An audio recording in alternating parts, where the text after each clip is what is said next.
I don't know what to do. We've already spent too much time. 우린 이미 너무 먼 길을 너에게로부터 가장 먼 곳 내 마음이 또다시 철없이 널 향하지 않게 Far away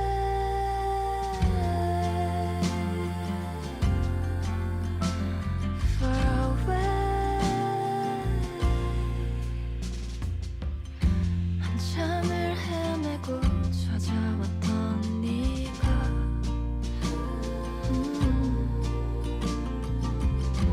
그렇게 반가울 수 있었을까 I don't know what to do I can't wait for you anymore 이제 내게 남은 인사를 건네줄게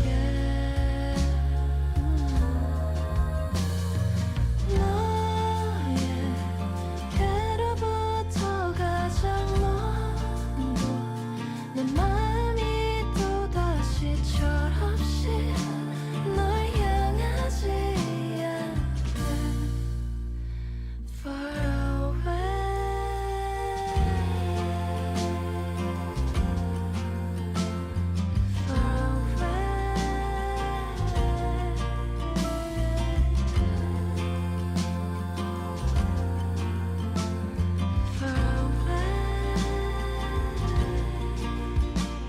정처없이 흘러갈 너를 두고 가난한 내 맘이 서둘러서 손끝에 나 닿으려 애를 쓰던 나야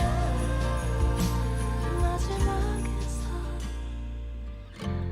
어떤 말로 널 담을 수 있을까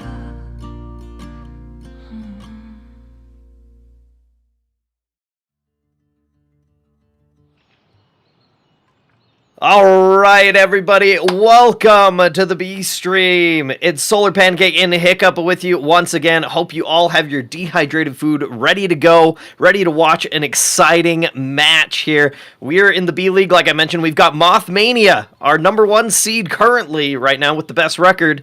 And we've got Blind Music Society looking to further try to get into that top 3 area as they're currently sitting in 4th. So we should be in for a good match here, Hiccup. Yeah, Mothmania in sole possession of first place on this Balsa side of the B League. And a win here obviously would help further their stance in that first place spot. But as you mentioned, Blind Music Society is just barely out of that top 3 with a tied record with Reprieve and Bluff Creek. But because of just some map numbers, it has them down in 4th. But a win here over Mothmania would help them get higher up into the standings and be able to jump those other 2 teams as we see the standings here. So Blind Music Society really off of just the technicalities of maps played, even though the match record and the map differential is the same. They just don't have the same maps that Reprieve and Bluff Creek has, so they're unfortunately kind of sitting there right in the middle at 4th. But this match here, both teams have played Reprieve, and it went slightly differently. Obviously, Mothmania took down Reprieve 2-1, it went to 3, whereas Blind Music Society in week 1 is when they played them, went down 0-2. They did both play What's Up Doc, but What's Up Doc is sitting in dead last in Balsa, so they did both 2-0 that team. So you can't really say which team is stronger based off that, but we do have the Reprieve mirror match. So just off of that, you would assume that Mothmania is coming in as the slightly stronger team. You could definitely assume that. You also have to remember it was week 1, right? Maybe a little bit of chemistry issues coming into play, not really used to each other. So maybe this is the moment where Blind Music Society can really make a statement moving up into these rankings with a good win here up against Mothmania. But we can take a look at these rosters and kind of see who we're going to be seeing moving into here. We will go ahead and start off with Mothmania. We got Tectonic, Sound, and Toasty all vying for that DPS role. Bubba, Queen as a favorite tank. You know what? I can get behind it as a tank player. Love a good Queen. Then we got Fairy, Headrammer, and Nelly all in that support area. As a reminder, we'll see everybody at least once. So keep your eye out for all of these names here. But a good-looking squad here. Yeah, and because of it, we'll see everyone once, Bubba Wyatt being the only designated tank as the primary role, we won't have to...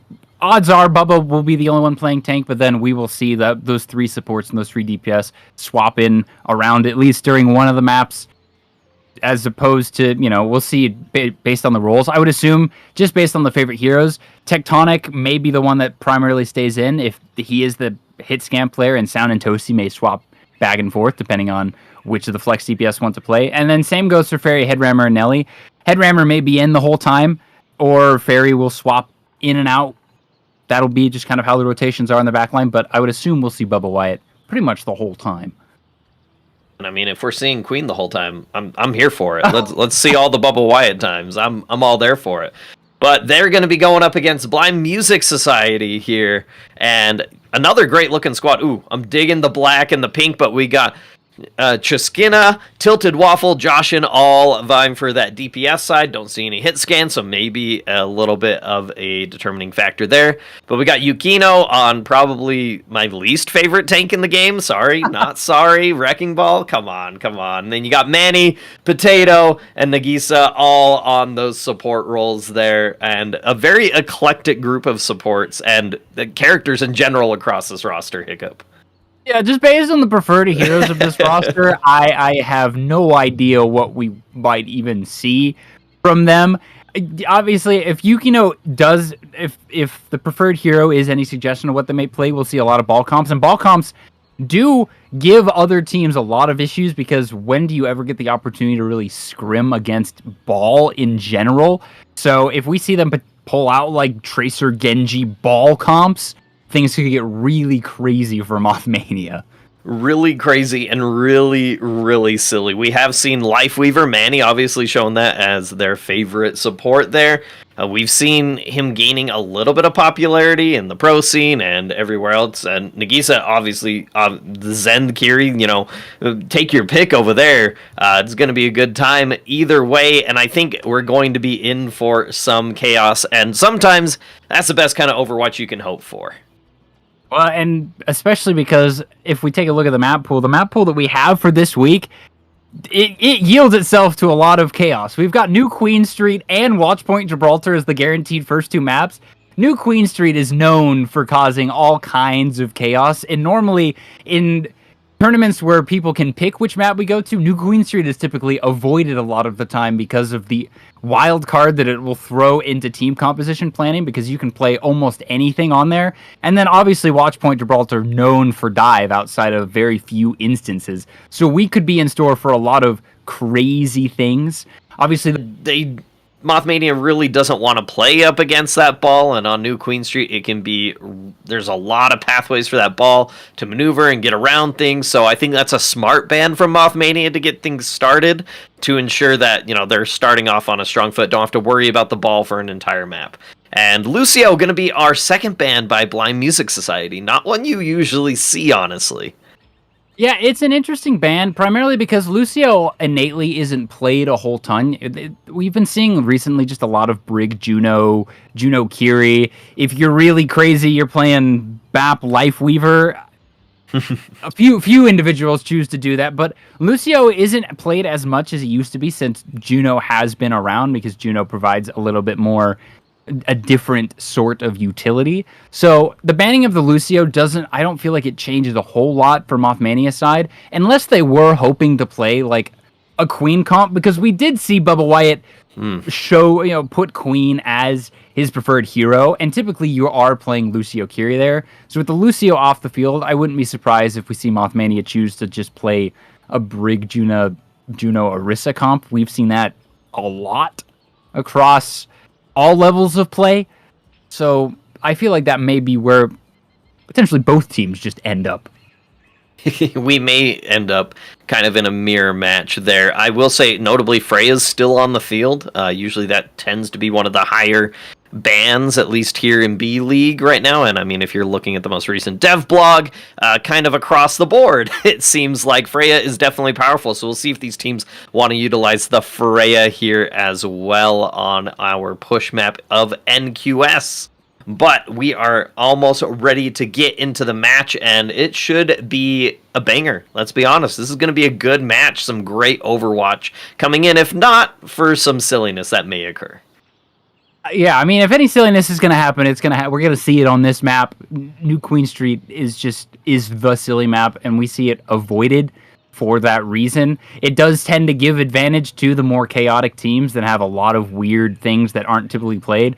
For instance, like if a team, I don't know if either team does, but if either team has a Pharah in their wheelhouse, you could see it on NQS. The skybox is high enough, and there's a lot of cover in certain parts with how tightly you could play some of the buildings.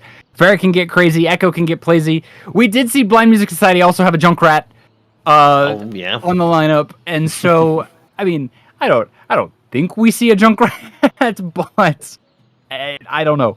Anything could happen, especially, I mean, with the ball gone, that means that any ball comps they might have potentially wanted to play aren't going to be viable anymore.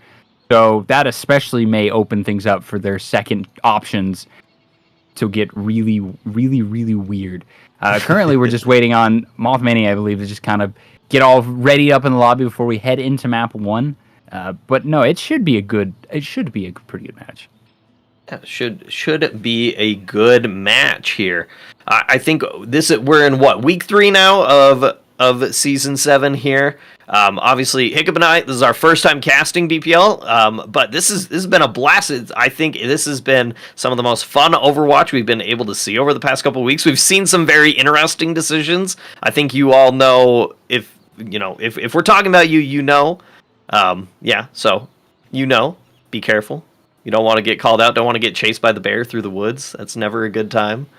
But yeah, that's always the best part of Bad Pachimari League, though, is that we get to see, like, it's not OWCS, so the meta, like, yeah, there's a meta, quote unquote, of like a similar vibe of heroes, but the level of play, since it isn't professional level, that opens the door for more unorthodox, out of the box thinking from teams, and those are always exciting to see when teams try to throw something else out rather than just like your typical Orisa or Ram comps, or like when teams try and pull out Ball Pharmacy or try and pull out Rhine comps, things like that.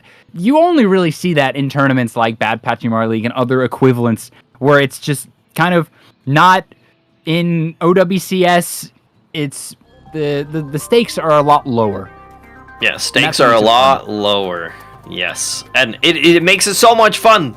And especially when you get to see crazy maps like New Queen Street where anything can happen. I mean, it's Canada, right? It's the land of niceties, and when everybody's nice, everything kind of gets crazy at some point. Somebody's got to put the law down. Is it going to be Mothmania? Or is it going to be the Blind Music Society? This is the map. This is the moment. I'm excited to jump into this. Yeah, and obviously, Blind Music Society, with their ball being banned, if they're able to win this map, I feel like would have the advantage going into a very dive-heavy map, being able to not have to worry about ball being banned again. Yeah, definitely. With Jib there, it's going to be really easy to pull out that ball. But for our compositions here on New Queen Street, if the spawn compositions are not going to lie to us, which is like, it's fine. Nope, Bubba decides he's not going to play the Hazard. We're going to have two very different styles here. Mothmania wanting to play kind of the pseudo dive with the Diva, and Blind Music Society really going in with this kind of hybrid brawl composition they've got going on. Yeah, and they're choosing to do it with a Juno Kiriko. So that means that there's not a whole lot of, there's no Brig in that backline. Obviously, Potato and Nagi are going to have a good amount of maneuverability when Laura and Toasty try and come jump on them, but you don't have a Brig. There's no guard dog, so they are just going to have to split or just win those duels straight up.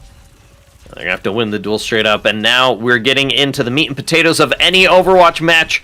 Here we go. Joshin trying to get a little bit of pressure onto these supports, and they're not going to be able to find anything. But that Ramatra already pulls out the form, gets the punch onto Fairy, and that's a lot of damage done and a lot of healing gone with that Brig. But now Joshin falling extremely low, has to be very careful. Somehow gets out. Blind Music Society able to keep their Genji up, and they're still on this bot, pushing it forward even with that man down there, and they are moving forward. Obviously moving over to the Kiri now as well. No more Brig. I think that's the right call for Mini there and Fairy. And Mothmania struggling to find any footing here. They do get Joshin in the end, but it might not be enough here as the teams are going to regroup. Well, and we're seeing the difference, obviously, in approach. Mothmania have a very mobile comp that they're able to just kind of run around and take out who they want, whereas Blind Music Society, specifically Yukino, is just the only option that they have is just kind of stand on the point and just let Mothmania come to them, because as Ram, you're not really able to run around and take people down. Not able to take people down. This is probably where this push is going to end for Blind Music Society. But it is a 2v2. As I say that, they do get Fairy. Somehow, someway, Yukino is still alive, and the bot is going to keep moving. Mothmania looked like they had a good, strong foundation there, but the power of the Ramatra just holding up those crossed arms is a little bit too much to get past. And now, this is going to be a tooling of this fight here. Everybody is back. We've got a lot of ultimates online from both sides. EMP is going to start it off. A good EMP catches 3, and Mini and Toasty are able to follow up on that immediately. Yukino going to find one for their troubles before they're taken out by those Pulsar torpedoes, and now Mothmania can finally maybe start getting some advantage, and only one ultimate used, and they go over to the Sojourn. Yeah, only using that EMP there is fantastic for them, especially because they've got to know that Blind Music Society is coming up on all 5 of their ults to potentially use this fight. So at least keeping 4 of their own is Mothmania. This will allow them a little bit more even of a fight. I would like to see them try and go first, though, because if Mothmania gets to engage on their own terms, that's just going to add to the fact that they have one extra ult up their sleeve. Yukino trying to pressure out this D.Va, wants to go in aggressive with this Toasty, going to be looking for this Pulse Bomb onto a support. Potato gets caught out by the D.Va and Tracer respectively. Pulse Bomb gets thrown out, it's not going to find anything in the meantime. Mini is going to fall to the kunais of the opposite Kiriko. Toasty going to find one, and this is back and forth. Kitsune Rush used by Nagasala is not going to find a lot of value here, as that D.Va now just has to back up for Bubba Wyatt there. Fairy and Mini doing their best to try to keep the rest of this up. Now Bubba gets demeched, and that may be the end of this push here for Mothmania. But I mean, this baby D.Va looks a little dangerous. There we go, finally took her out. And now Blind Music Society pushing this bot closer and closer to that checkpoint. They do still have both their support, but Blind Music Society have 4 of their own that they can respond with. And there's both of those orbital rays. There's a lot of colors on the field. Add some more. There's the suffering there from Yukino, trying to just force anything out. Chisakana, Potato, going to take out their counterparts, but in the meantime, Mini and Toasty, this is an even fight. They don't want to give up any more space here for Blind Music Society, and they're just going to back up, and this is going to be back in control for Mothmania. Mothmania were able to get a few more of those ults out of Blind Music Society, but they still have to worry about these DPS ults from Chisa and Jocelyn. They have nothing to respond with at this moment, so Mothmania ideally would want to try and go fast and force those ults out on their terms, because if they just let Blind Music Society do it to them, they're not going to be able to potentially even force both of them out. Yeah. They're going to start with the overclock. Chisa's looking for anybody, but everyone is hiding. The Blade has to get pulled as well because that overclock couldn't find anything. And now the Blade not able to find a target as well. I'm not sure if they were just trying to decide who was the best one to go for, but no commitment was made. In the meantime, Blind Music Society falling very low on their health pools right now, but it's going to be Potato that finds the first pick. No Junos on the field. There are no Martians. Only those from Earth are still here in the fight, and now Mothmania finding some momentum as they take out Blind Music Society and push closer to this checkpoint. Yeah, Mothmania is able to get the edge on these fights whenever Blind Music Society aren't completely all together. That's when Mothmania is able to get a little bit more of an advantage with the D.Va and with Toasty on this Tracer. That pick's not going to help them very much when Blind Music Society tries to come recontest. Yeah, that's going to be a lot of healing on, and that Kitsune Rush is very close as well. Mini's going to pop their own to try to get this advantage, and it's up to Potato, but the little ray gun is not going to be enough to keep up the Omnic Monk, and now Chisa going to have to fall back, and that is going to be Mothmania pushing past this checkpoint here and taking the lead. 4 minutes left in this match, and a lot of ultimates here for Mothmania. Yeah, we see Potato now swapping off of the Juno, going over to the Baptiste, potentially feeling like he just doesn't have enough to keep Yukino up on that front line. Yeah, Toasty's going to try to go around the back here with this Pulse Bomb, not going to really be able to find anything, just forcing the Baptiste out of the fight. There is only one support here on the side of Blind Music Society. The Kitsune Rush is going to get popped to try to make sure that they can keep Yukino up. That Suffering is going to get popped. Annihilation finds the Sojourn. Now there is the bomb here from Bubba, but going to fall again to that Ramatra here. And they are up about 20 meters here, and Potato ditching the BAP onto the Brig now. Yeah, now this is a little bit more of they're just trying to keep Toasty and Bubba off of this backline. Yukino's going to have to be a lot more careful because there's not as much burst healing as there used to be. Yeah, not as much burst healing, and Potato going to be a lot more vulnerable to this Pulse Bomb. Oh, Joshin doesn't want to do, almost takes out themselves with that Pulse Bomb. Not sure who they were trying to get. There's that Pulse Bomb. It does get Potato. I thought it hit the shield. Somehow, some way, Potato is going to fall, and now Toasty is just being a pest on this backline right now, as Nagisala is just trying to keep up the rest of Blind Music Society, as they're just going to retreat and try to regroup with Potato. Yeah, now we just have an Overclock versus the Orbital Ray, but Mini is going to have her Kitsune Rush. That Kitsune Rush may be the difference maker here, as long as they don't let Chisa get any picks. Yeah, and there's that Orbital Ray from Fairy. They're wanting to push the advantage here onto Yukino. They're able to get out for the time being. Joshin falling very low as well. And the aggression here from Mothmania is keeping up, and Music Society isn't able to do anything. There's that Overclock trying to find anything, and in the meantime, Joshin is going to fall to Toasty. This Tracer battle has gone the way of Mothmania this entire match. There's Mini popping that Kitsune Rush, wanting to get entire advantage onto this. Bubba going to get Chisa, and Toasty taking out Potato.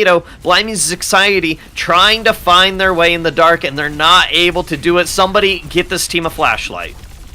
Toasty is just running around unchecked for the most part. Joshin is now opted off of the Tracer, and Chisa has now taken up that mantle. Someone has to do something about Toasty. Yeah, can we get a Torb? Torb's really good against Tracer, I promise. But now, Blind Music Society, they've got 3 ultimates going really up against another Pulse Bomb from Toasty, an Overclock almost, and you've got this Self-Destruct as well. They're going to lead off with that Kitsune Rush, and they hopefully only want to use that ultimate for this fight. And Mothmania, they're just going to back up. They say, okay, you can pop the magical, gates. The Fox can run where it wants. We'll just meet you here on the streets. And now, this is where the fight is really going to take place. Bubba is able to play with this amount of aggression because they know they have this escape tool of the bomb, but they're going to back out. In the meantime, Joshin going to fall to that field from the Sojourn, but Yukino and Potato move forward, take out 2 on the other end, and they might be able to... Oh, the bomb is committed, so Mothmania still wants to fight this. Bubba somehow gets back into that mech. Mini falling extremely low. Potato gets taken out by the newly remeched Diva, and now Chisa is having the worst time trying to get onto this backline, as there's so much peel from this Diva. Joshin taking out 2, and now we'll probably see a little bit of stabilization, I was about to say, but Toasty once again popping up in the kill feed. Now, the bad thing for Blind Music Society is they only have Chisa's Pulse Bomb, and they're having to go up against Laura's Overclock and both the portals on the side of Mothmania. This is not going to be an easy fight for them to win, because even if they can win a fight with one of them, there's still 3 other ults that they're going to have to worry about, and they don't have anything quite on their own.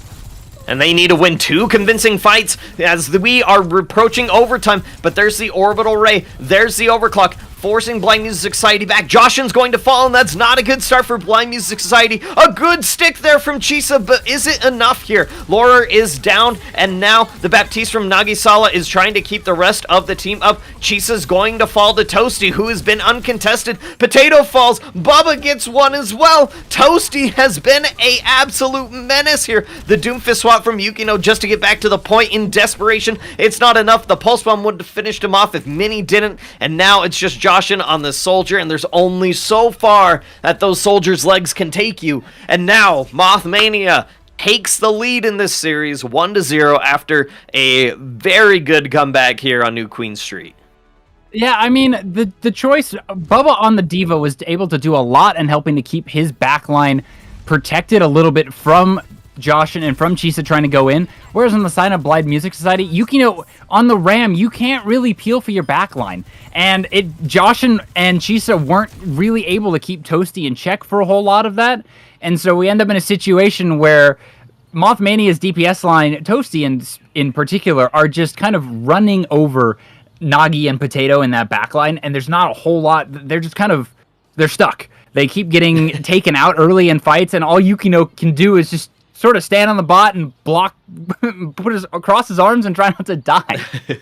He's there, he's doing his part, but his part's not enough to protect the rest of his teammates like you were mentioning, so that Diva coming in clutch there from Bubba, and I think we were calling Toasty's name more than anybody during that series. The man was an absolute menace in the backline. Nobody could deal with him. We saw multiple swaps on the DPS for Blind Music Society, multiple swaps on the supports, nothing seemed to work. And so now the question is, you're going into Gibraltar now, very dive heavy, Toasty on that Tracer, do you just ban the Tracer? That's the question now. I feel like you could ban the Tracer if you wanted to, if you don't feel like you really have the advantage there, which, I mean, if you're looking at map 1, I wouldn't say a Blind Music Society would be wrong in just trying to take away Toasty's pick. Obviously, they know they have the ball, so they don't have to protect ban, since if that is something they want to play, if they don't end up playing ball, well, then it wouldn't matter. But because they have that first ban, and ball's already been banned, they don't have to worry about trying to protect it. So going after the Tracer could be an option.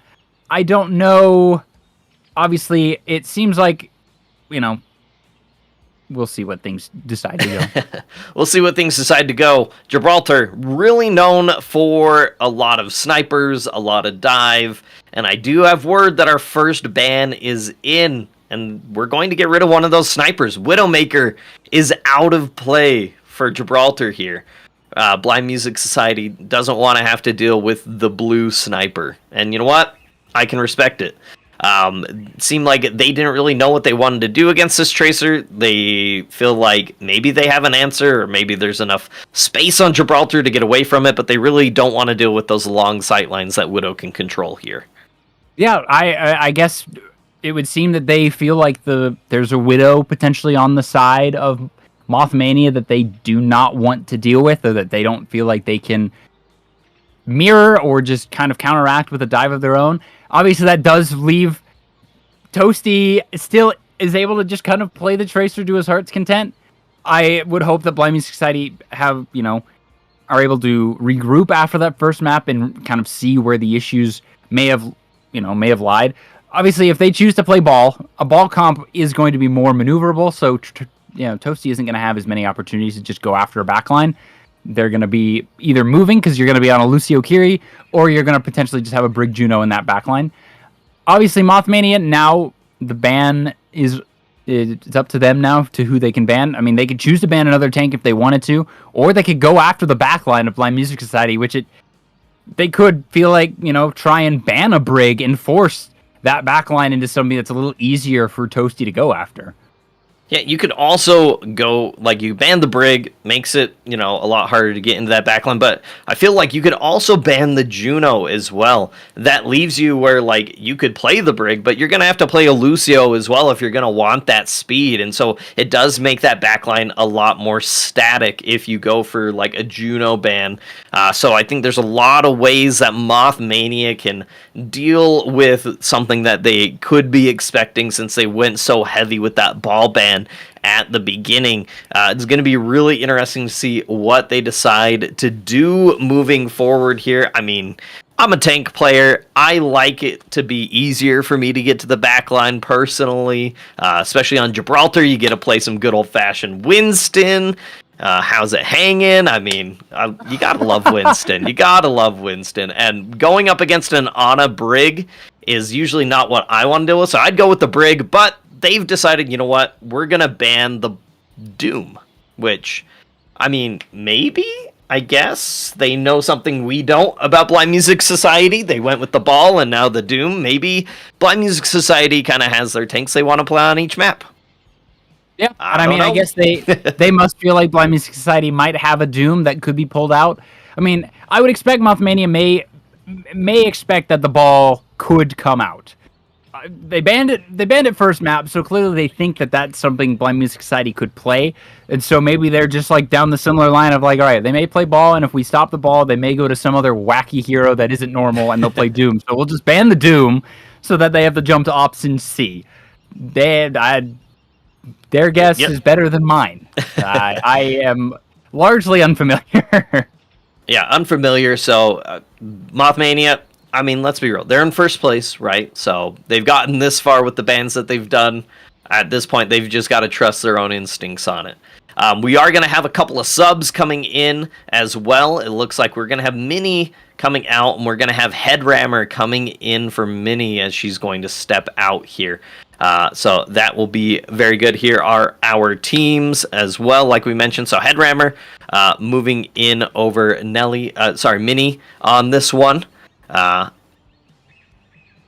And then Mani will be coming in. There was one more. Mani, yes. Mani will be coming in for Nagisa. So Nagisa's out. So the back line is now switched up. So now it'll be Potato and Mani. And then Joshin is coming out and Tilted Waffle is going to come in. Joshin did struggle a little bit on that first map, especially trying to mirror Toasty in that Tracer to the point where Chisa took the Tracer duties over towards the latter half of the map. So now Tilted Waffle will be coming in, maybe to potentially, obviously every person has to play across the series. So it'll be interesting to see who will be the mirror for Toasty. If Toasty ends up playing the Tracer or whatever hero he's on, whether that's going to be Chisa or that's going to be Tilted Waffle, who choose to try and keep him in check.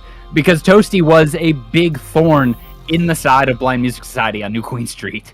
Yeah, and I'll try to keep my breakfast carb bias out of this, although Tilted Waffle is a fantastic name. Let's be real. Solar Pancake, Tilted Waffle. I think we could have something going here, Waffle. Pop off. Right. Mothmania going to start off on our defense here, and they're going to opt for very much of the same. Toasty still on that Tracer, Bubba sticking on that Diva. Diva a pretty good staple here on Gibraltar, and especially if they know that this ball from Yukino is going to come out, a really good deterrent for a lot of those dives the ball wants to set up. Yeah, and obviously we have the Freya for the side of Tilted Waffle. Mothmania are opting not to choose to play Freya, so Lawyer is really going to be the one to try and keep Tilted Waffle in check, and Chisa will be the one trying to mirror Toasty. Keep Toasty from going around the flank. Obviously, Music Addicts is on the Brig to try and protect Potato, as well as to try and keep Bubba and Toasty just out of that back line, as Toasty is already going for him. And Toasty set up on the high ground extremely early.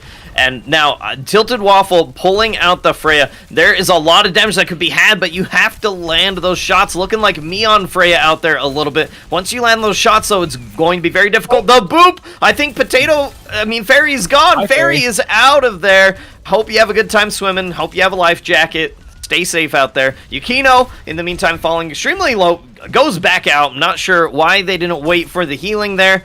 And now, really, this is how these fights are going to end up happening a lot with these ball compositions, is everybody is going to kind of be everywhere.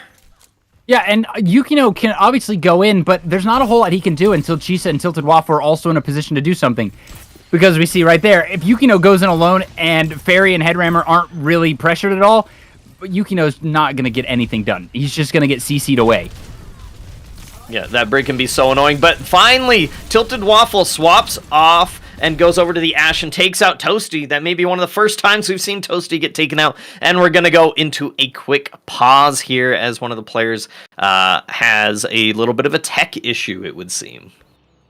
a little bit of a tech issue. Get a sec. The tactical pause. Oh, tactical pause. There it is. Okay. It's always. I think it's always a tactical pause. But it gives them a chance to potentially, both teams a chance to figure out how they want, especially Blind Music Society, how they want to crack this offense, crack the defense of Mothmania. Because by choosing to play the ball, it is a little harder to get in. Ball, unlike Winston, doesn't have a shield. The zoning isn't quite as heavy. You can't really go in and stay in.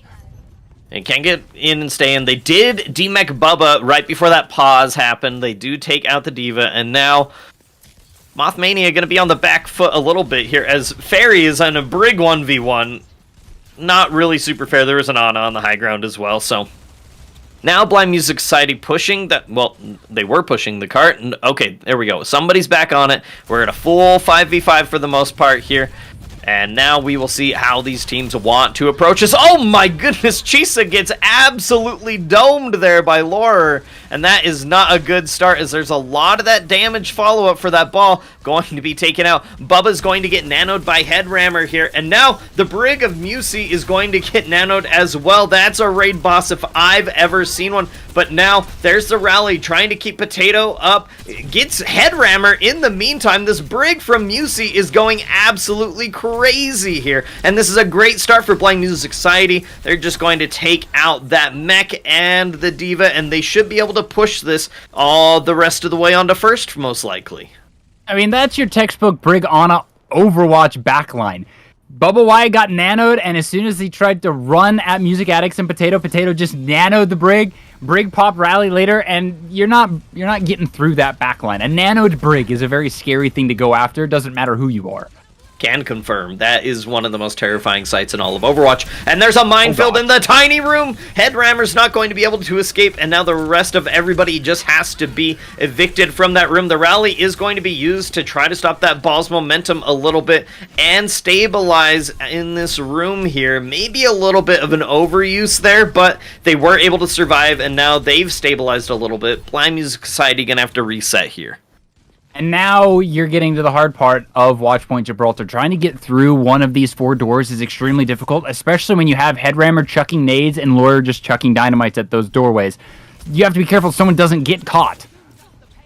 You have to be very, very careful. Good ultimates up on both sides. Bob almost up for Tilted Waffle. Toasty has his pulse bomb. Chisa throws out their own pulse bomb, but it's going to go wide here. And Tilted Waffle gets one clipped. Not paying attention. The sleep happens. A good Suzu's going to stop that. They don't kill the Tracer, though. Gets out with the recall, maybe. And Musik does escape with their life. But Toasty going to finally get caught out by the ball. And that might be a good start, but Musik gets taken out immediately. The Dynamite's gonna find Potato. Good nade, go to keep them up for the time being. And somehow, some way, Laurer is still alive. Yukino doing their best, but sometimes it's just not enough in these heavy Brig backlines. Bob gonna get thrown up. Headrammer, there's nothing that can happen there. Nano was not thrown out.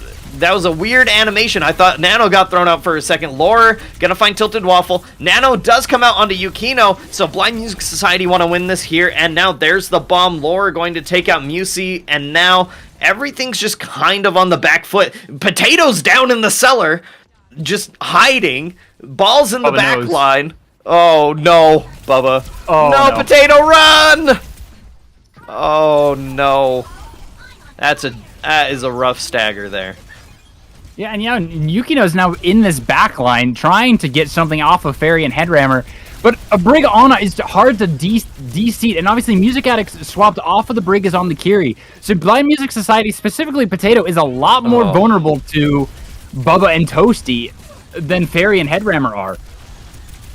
Yeah, Tilted Waffle's gone over to the Sojourn. They're on their 3rd hero so far here. Not able to figure out what's going to help break through this second point here. They've got Minefield, they've got Kitsune Rush, and with these ball compositions, both of those ults tend to be a little bit hard to maneuver through. Yukino's just getting absolutely burned down by Bubba with zero pressure happening. Yukino has to get out of there, the rally to try to get the ball in the meantime, and they're just playing Ring Around the Rosies at this point. Somebody get that man a hamster wheel. He can't be running around the map like this. A good sleep is going to come out, and there's that Kitsune rush I talked about. All the meanwhile, Tilted Waffle not going to be able to be healed because of that defense matrix. Bubba Wyatt doing so much work here to prevent Potato from getting anything done, and now Toasty wants to deal with Potato themselves. A good sleep dart is thrown out but misses. Toasty has his pulse bomb, and they've got to be very careful here as they know right where they're at. And the Kobe, the stick onto Potato. That Ana is gone. 25 seconds,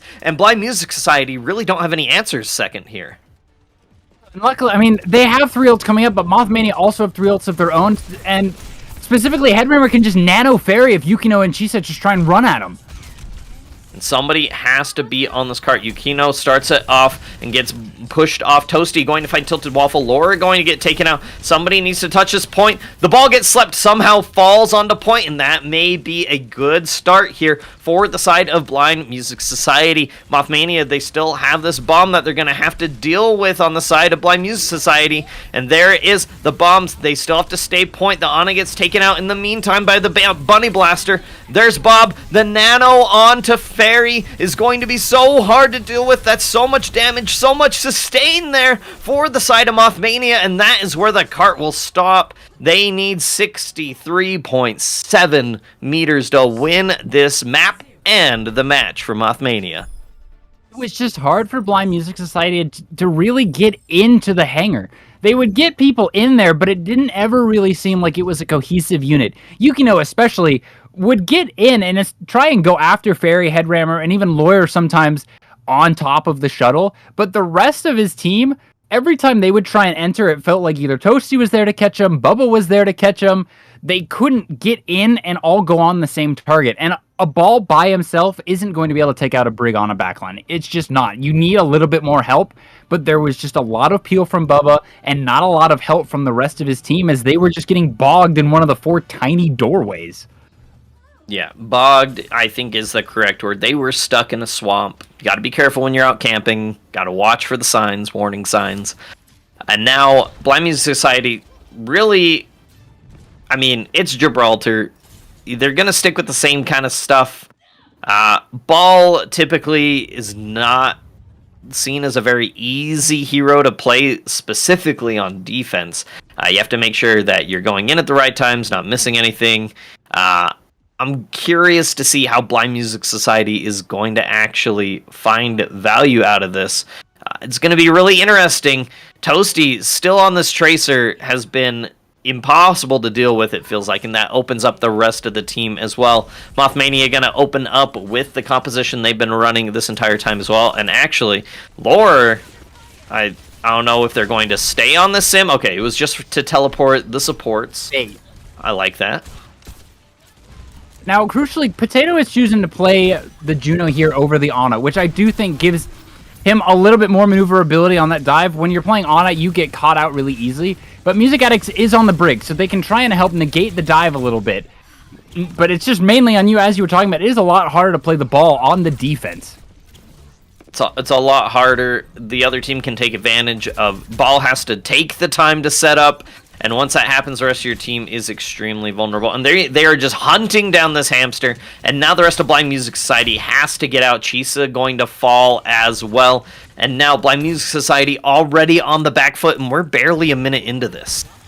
We see Yukino now swap off of the ball and to mirror the Diva, which I think is the better pick here. They're having a lot of difficulty trying to zone and peel for the rest of their team. Bubba's just vibing. He's just gaming. He's just gaming. And that's what we're all here to do. We're all here to game, and Bubba took that to heart. Now the defense is back here for Blind Music Society, but now Toasty just pressuring Tilted Waffle. The repair pack not going to be enough. Musi really wanted to get that Ash and maybe overstep their bounds just a little bit there. And now it's all falling apart for Blind Music Society. I'm not sure if they're even going to be able to contest this. They don't, and now they're going to get staggered out here. They take out the Diva. The Juno is going to be next to fall. And now 4 minutes to really only go like 3/4 of the way in through this second point. And all they have is Chisa's Pulse Bomb. Tilted Waffle has gotten off of the Ash and is now on the Freya, which will help in the mirror trying to take out Lawyer. They're going into 5 ults on the side of Mothmania, and they only need to win 1 fight to take this map. That's a good start, though.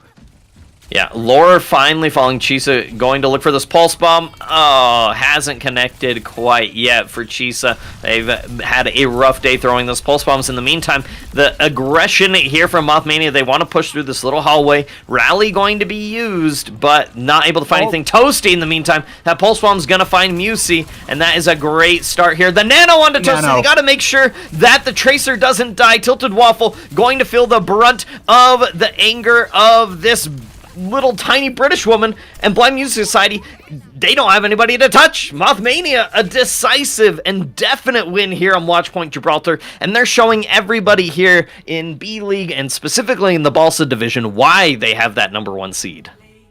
Yeah, Blind Music Society was on the back foot almost that entire offense on that defense of theirs.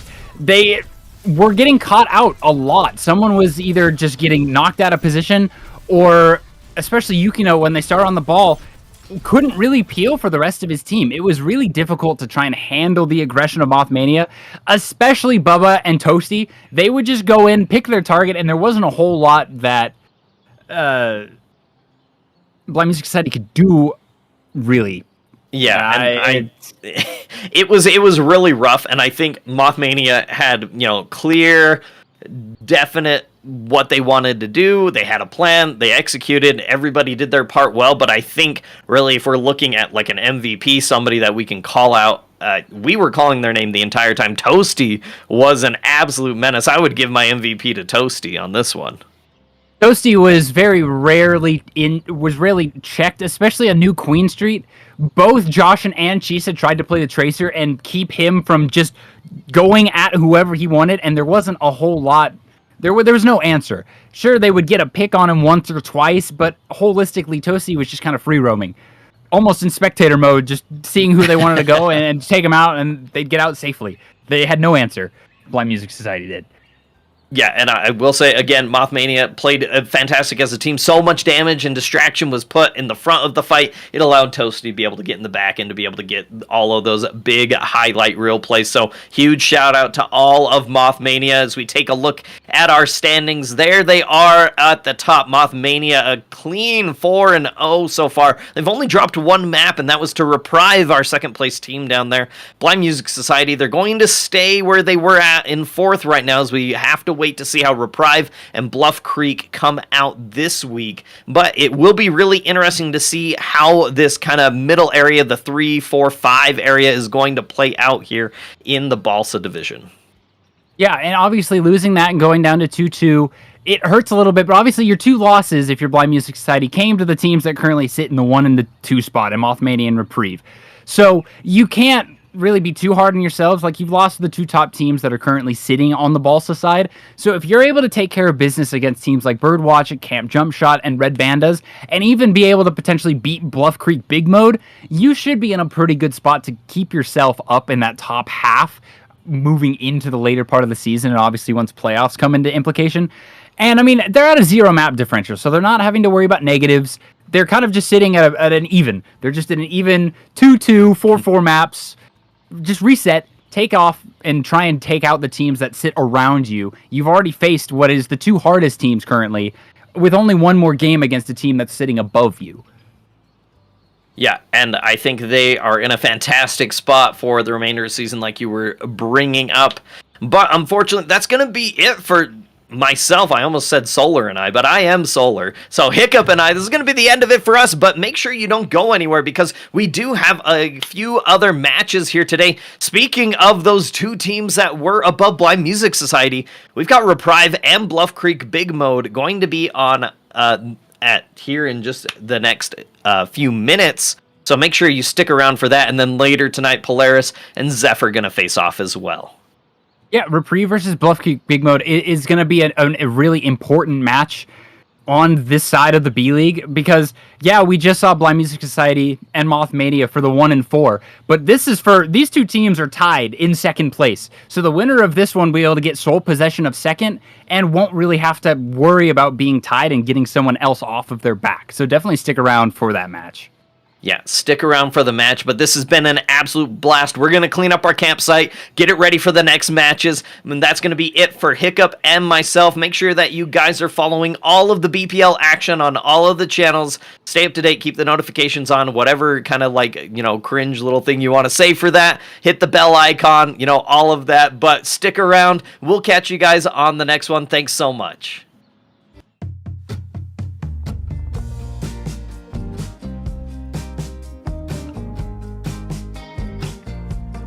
Where did the time go?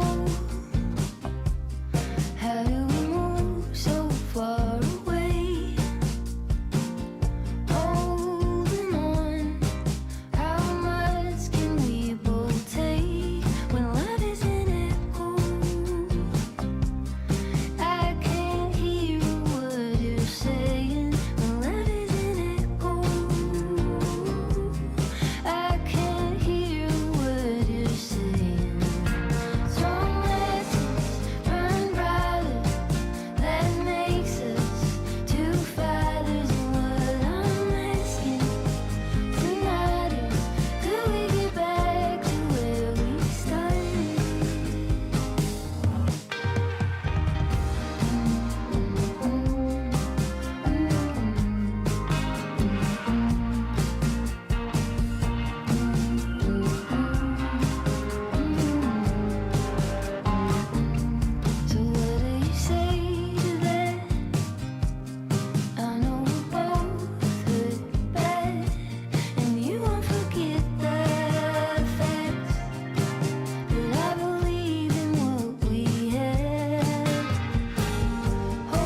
stop the swing and find someone who knows how.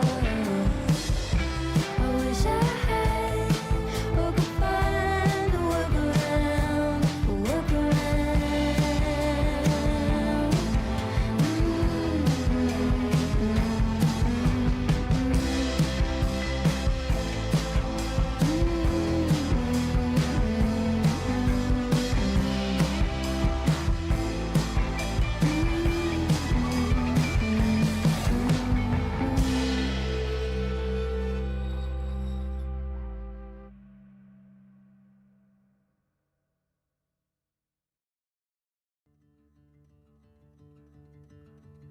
We got nowhere to be, just a slow dance with the summer heat.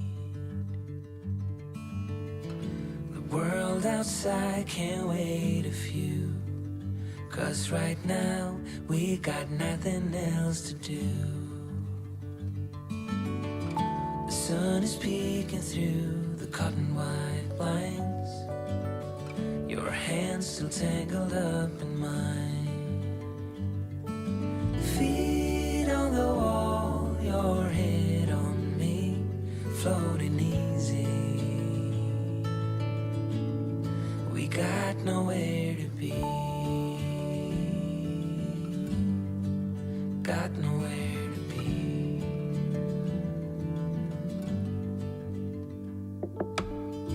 Your hair's a mess, but you don't mind. You just laugh, let it fall where it likes. Coffee's cold, but we take a sip, talk about nothing. Let the morning slip. Oh, it feels like that, like summer air through window cracks. Oh, it feels like that, like the summer sun on quiet tracks. Oh, it feels like that, like the summer rain that falls so slowly on the naked skin upon your back. Oh, it feels like that, like a love song on a worn out track. Yeah, it feels like that, feels like that. Yeah, it feels like that. Na na na na na na. Feels like that.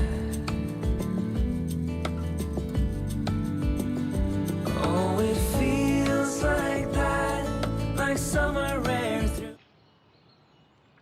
Hello, everybody, and welcome back to BPL 7. I'm here with Rain for the second match on the B stream today. How are you today, Rain? Fantastic! I got to see some of the last match, and looking forward to doing a couple more tonight on this B stream. Yeah, I'm really excited as well. I think this is going to be a great matchup. Reprieve versus Bluff Creek Bigmode here. Two teams that are 2-1 on the season. I'm pretty sure. Let me double check that. They are 2-1. They're tied. That's what I thought. I was going to say. I'm pretty sure they're exactly tied in Mammoth differential as well. So I think this is going to be a really interesting match. I think these are two really strong teams in Balsa. I think they're just behind Mothmania as that like next top team, and they have a lot to prove. This is basically going to decide a tiebreaker if it comes to that between those two teams. So excited to see what's going to happen here. Yeah, exactly. Yeah, like you said, one of these teams is going to move up to that kind of second spot, break the tie. I feel like it's not often that we see teams that are this close kind of early on, right? I mean, both teams with the same map differential and the same match win rate. So interesting to see as we actually take a look at the history here. They both ended up playing against Birdwatch. So that's pretty much the only thing that they have in common there. Yes, it is, but I will point out the little stark loss from Buff Creek Bigmode is to Red Bandas, which is a team that is currently in the bottom half. The other two wins are really, really good. Again, teams from the bottom half of the league, but then Reprieve having only the loss to Mothmania, which is kind of shocking. This is one of the best teams in Balsa. And so maybe if you're looking at Reprieve, maybe that 2-1 record's a little deceiving. Maybe they have a little bit better of a chance than we think. Yeah, exactly. And it was a close match. And actually, that's kind of something to point out with both these teams, is that the losses that they had both went to that third map. So even the losses have been very close for these two teams. As I think we are ready to maybe take a look at the rosters for these two teams. Reprieve. Starting out, we do have, so obviously we aren't going to have all 4 of these DPS players in, but we have Foliage, Maher, Minky, Aiden registered on those DPS roles. 2 tanks, we have Maze and Creon, and then the lone support signed is Munching. But I will note, just for everyone watching, that some of these players are eligible to play other roles, so we will see who will be filling that support role with Munching. Yeah, so a lot of them are eligible for support. 5 of those players are eligible for support besides Munching. So it's going to be interesting to see who actually comes out on the support here. I think Mace is a really good tank option. I think Munching is a really good support option as well, playing that main support. And then any of these 4 DPS are really, really strong. I think any of them can slot in and play well. And then as long as you have that Freya, I think things can go well. Sojourn, as long as you have a good hitscan player and someone that can follow up on Mace's dives, if he is playing that Winston, it would be really crucial here. Yeah, exactly. May's known for kind of playing those dive tanks. As we'll take a look at our other team. Bluff Creek Bigmode is who Reprieve are taking on tonight. So DPS here we have PC Nurk and Water. Tanks, we have Donk and Tally, and then the 3 supports here, we have Sandy, Odd Eye, and Irrelevant. So a very balanced team here, and this team actually, unlike kind of the other Reprieve roster, is these players have all been signed to play one role and one role only. Yes, they have, and I actually think like the pure PC Nuric Water frontline with the DPS is really, really strong. I'm really excited to see them play together. That's one of my like favorite 2 DPS players from the whole league. I've known them for a little while, and I feel like they can really play strong together. And then of course, Donk on tank, Tally on tank, really, really strong. And then Sandy Odd Eye, kind of interchangeable here on that flex support with Irrelevant in that back line. We've seen him play the Zen. We've seen him play well in the Zen, and I think if he can keep that up, that would be really good for Bluff Creek here. Yeah, exactly. So like you mentioned, kind of PC, Nuric, and Water having a bit of synergy here, which is really nice coming into kind of these draft tournaments. I believe you mentioned, or before we kind of started the stream here, that these players all essentially coming kind of from the same org. So you have that background together and maybe know a little bit more how each other are going to play compared to some of the other teams in the league. Yeah, absolutely. And I really think that this is going to be a close match all around. I think Bluff Creek has the synergy and the comms and the ability to play together, but Reprieve also has the really good DPS and has the interchangeability and the flexibility to kind of throw Bluff Creek off, whereas Bluff Creek, all their players are assigned to one role, so it's going to be a little bit different to see how they play. Yeah, exactly. You're really locked in there. So if you're having an off night, there isn't really anybody that's going to be able to kind of step up and fill that. But like you said, Reprieve, a lot of flexibility. So you're going to have people that can kind of swap in and out throughout the maps. And that can also be really, really important when we get to the hero bans, because of course each team is going to have an opportunity to ban out one hero each map. And sometimes when you don't have kind of that depth of roster, you can really get caught out by these hero bans.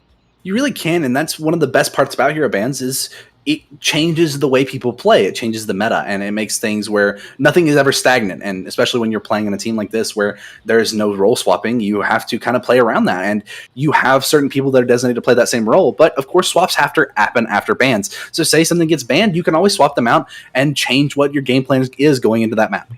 Yeah, all right. We were mentioning the ban, so we'll take a look at them here. It is Reprieve that had the opportunity to ban first, and I mean, C#, we're seeing Freya being banned right out of the gate on map 1. Not a shock to me. I think Freya is one of the strongest DPS right now. However, I feel like Freya is a fun DPS to play for most of the DPS players. I don't think they hate playing Freya. I think it's one of those things where everyone else hates Freya, so Freya's just an easy ban. Yeah, exactly. And it's such a strong state right now, despite having a little bit of a nerf kind of happen. Just has so much mobility and then so much kind of burst damage as well. Like you said, fun to play, but maybe not so fun to go up against one. So banning it out of the gate right away, to me, that's, get it out of the way. See what what the enemy team can kind of do without having that Freya in their back pocket. I'm very curious to see what the ban from Bluff Creek will be after this, because now you can't ban a DPS, you can only ban a tank or support, and with your more limited roster pool, I feel like we're going to see more of a tank ban, kind of protect a tank that you want to keep, or get a tank out that you know they're going to play since you're banning second. Get a tank out that you know they're going to play, which is going to be the Ramatra, which is something that I kind of expected. We are heading towards New Queen Street, and that is a pretty okay rush map. Of course, you can see a lot of dive there as well, but the rush map potential there is good, so banning out the Ram, preventing that slow, preventing that insta-kill potential from the Ram is very, very good. Yeah, exactly. And so heading into New Queen Street, we know that the Ramatra and the Freya won't be in play, but there are some other options. Like you mentioned, New Queen Street does tend to kind of have this rush style. We have seen a little bit of Junker Queen making an appearance from some of the teams, so we could potentially see that. I think that you could still run kind of a dive composition on New Queen Street, not necessarily as much high ground to kind of control, but there are enough lanes that if you get your flankers set up, you think on a Tracer, a Genji, maybe even a Sombra, if you get them set up kind of on that angle, it's really easy to kind of collapse onto these dives. Yeah, it absolutely is, and that's one of the things that I really like about New Queen Street is collapsing on the dives is really easy, but destroying a dive and turning and burning the tank or turning and burning one of the DPS is also really easy if you're playing Rush. And having that versatility of this map is one of my favorite things. It's high ground favored, but you still have the ability to play Rush and play around that high ground and kind of force the enemy team to do what you want them to do. And it makes for a more interesting map and makes for a more interesting play style because two teams can play totally different and still play a close game. Yeah, and I think starting out on the push map and then control being kind of our third tiebreaker map, a little bit different than maybe we've kind of typically seen in other leagues, or even kind of in the first couple of weeks, as every division, every conference kind of is going to have their own map pool. But I think starting out on the push map is really going to allow you to kind of feel out your opponent, because push is such a kind of a waiting game. You need a lot of patience when it comes to these push maps. You really don't want to get staggered out here, because that's how things are going to really snowball in a map. So I think that this is a good way for teams to kind of warm up.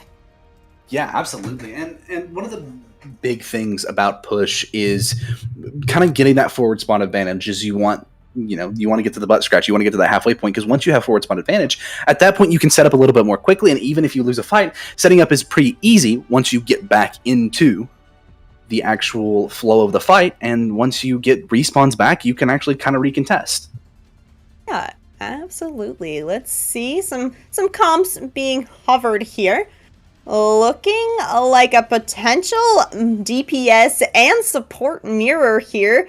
A little bit of a difference in this tank line, where it looks like Maze is opting for the Hazard here versus the Orisa making an appearance for the side of Bluff Creek Bigmode. Now, the Orisa does have the capability to use her cooldowns to really keep kind of the Hazard at bay. And the Hazard, you don't have a whole lot of range here. You really do want to use your utility to kind of close distances here. So we'll see what Maze can get done against this Orisa. Absolutely. This is going to be a little bit of an interesting fight here. Aiden able to find a pick on the water pretty early as Mace trying for the dive, but not able to make anything happen. Joe pushing him back. Now Luster also falling low as well in the back line. Aiden trying to secure the kill, but not quite able to. Munchie falling low as well. Minky just able to find the pick with Maze right there. And now Reprieve going to push a little far forward to try to secure these kills, but are going to get the first push on this push map. Yeah, and we saw just a really nice engagement there from Reprieve. I kind of mentioned it earlier. There's lots of flank opportunities here, so we saw Aiden kind of take an angle there. You can essentially just ignore the Orisa here, and that is what Reprieve did. You go on the back line, you find the pick first. Now, this isn't going to prompt Water to swap over to the Torbjorn here, so looking like Bluff Creek Bigmode really want to go for the anti-dive.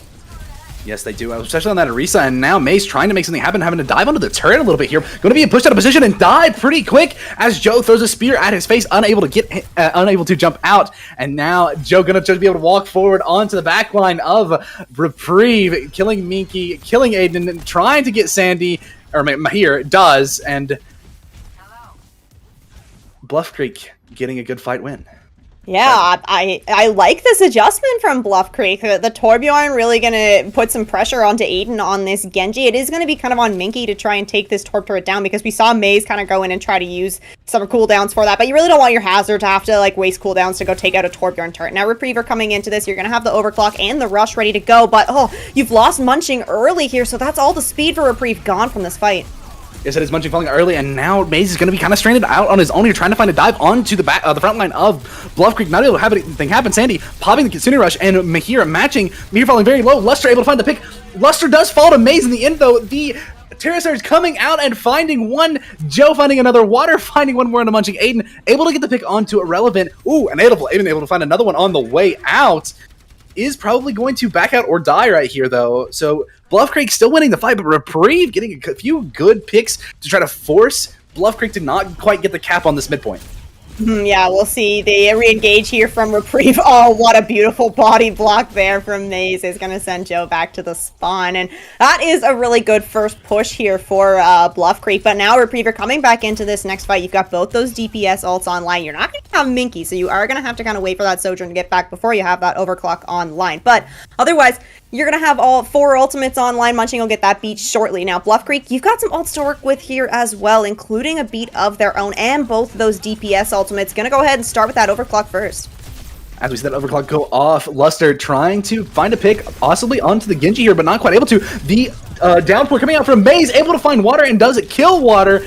Now Luster kind of stranded in the backline of Reprieve, Munching able to finish off the kill. Now, if you are Reprieve, you probably want to push as hard as you can. Bluff Creek's going to try to back up, but they do get to midpoint again. Maze in the backline, not quite able to make something happen. The ult does come out for Minky, trying to find something with that overclock, not quite able to, and now Bluff Creek elect to back out.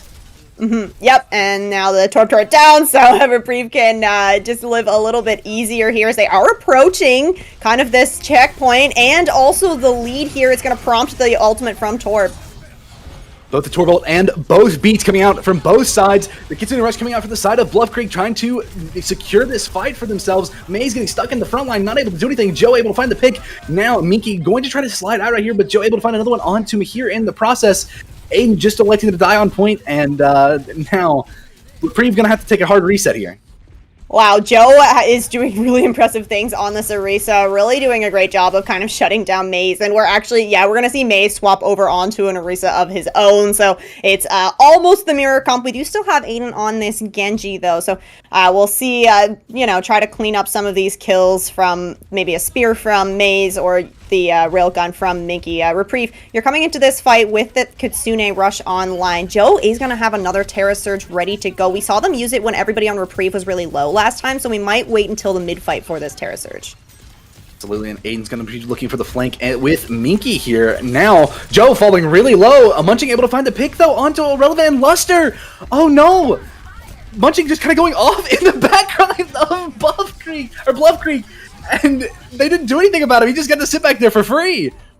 I feel like it's not really that often that you see like the solo kill for Lucio that's not a boop kill, and then Munching ends up getting 2 solo kills. So yeah, you gotta look out for Munching here on this Lucio. Very, very mobile. And now Reprieve back in control here, trying to push this bot towards that checkpoint. You've got this overclock still ready to go. Yeah, I wouldn't be shocked if we see it come out here. Joe trying to push back and contest this. An overclock does come out for Minky, able to find one with the help of Maze. They're trying to look at that little room to get Irrelevant or Sandy, not quite able to. Irrelevant still in the back line. Oh, Irrelevant might get caught out here. No, able to live. Does just barely get out, but Aiden able to find the pick onto Sandy after the TP. Water picking Aiden just after. Yeah, and we see Water back over on this Genji, so the Torbjorn really was kind of the counter for that hazard. So once you don't have that hazard in the picture anymore, you have this Orisa, go back over to this Genji. You can kind of kite around the Orisa a lot easier, and you don't have to worry about your backline quite as much. You know, Munching really going for these picks here, just trying to annoy Bluff Creek as much as possible. Kitsune coming out for the side of Bigmode. Here comes the Terra Surge from Maze, able to find 2. Aiden finds a kill on Sandy right before it happens, and Aiden going to clean up the kill onto Irrelevant. Maze with a huge Terra Surge right there. Yeah, and Reprieve now comfortably in the lead here. Maybe off to a bit of a slow start, but getting some really nice progress on this push bot now. And you have the beat, and you're going to have the blade ready to go. Irrelevant does have a beat of their own to work with for this blade, as we will see Joe swap over onto this Winston now. So name of the game if you're playing this Winston is you need to just avoid this Orisa, but you've already lost Luster, and Luster had that overclock ready to go. Luster did it, and we kind of just jumped into the Orisa's face, and no real plan, if you ask me. And now the Cassandra is coming out for the side of Reprieve. Minky able to find a pick onto Sandy. Joe able to find a pick onto Aiden, though. Munching, again, just living in their backline for free. Luster finding a pick onto Mahir, but Minky going to finish the pick off from Luster there, and Joe falling to Maze as the bot gets stolen by Water. Ever so briefly, as Water is falling very low, really needs to kind of live for the re-engage here from Bluff Creek, because you do have this Blade ready to go. Irrelevant has the beat as well, so you could look for a combo. It's the beat from Reprieve first. The beat does come out from Munching right here, but Mace is still fairly low. Gonna have to back up and play a little safe. The Blade does come out from Water with nothing to counter it. Does find a pick onto Mahir and possibly Munching. Munching just barely gets away, but Munching going to go straight into a Sojourn Orb and a Winston. Oh my goodness. And now Water going to clean up this kill. No, Minky's going to clean up Water. I spoke too soon. Water just got caster curse there. I did. I did just curse him. My goodness. But, I mean, I liked the timing from the Blade on Water. You kind of wait for that beat from Munching to run out a little bit. Then you go in with the Blade. Really nice disruptor shot from Luster as well to kind of clean up those kills. Now, at Bluff Creek is going to be able to get the recontest here. The forward spawns are still available for Reprieve. Bluff Creek weren't able to push that far enough to cancel those. No, they weren't. Water already falling really low. Joe going to just kind of sit in the front line and try to look for an early pick or an early jump. The jump going out now, but does get speared out of it. Now Joe falling low in the front line. Luster able to find a pick onto Aiden now. Bluff kind of up in this fight. The kit does come out, but the Terra Surge comes out for the side of Reprieve. Irrelevant able to find a pick on a Munching, but Mace falling to Luster after the Terra Surge. Not quite able to find the picks they need.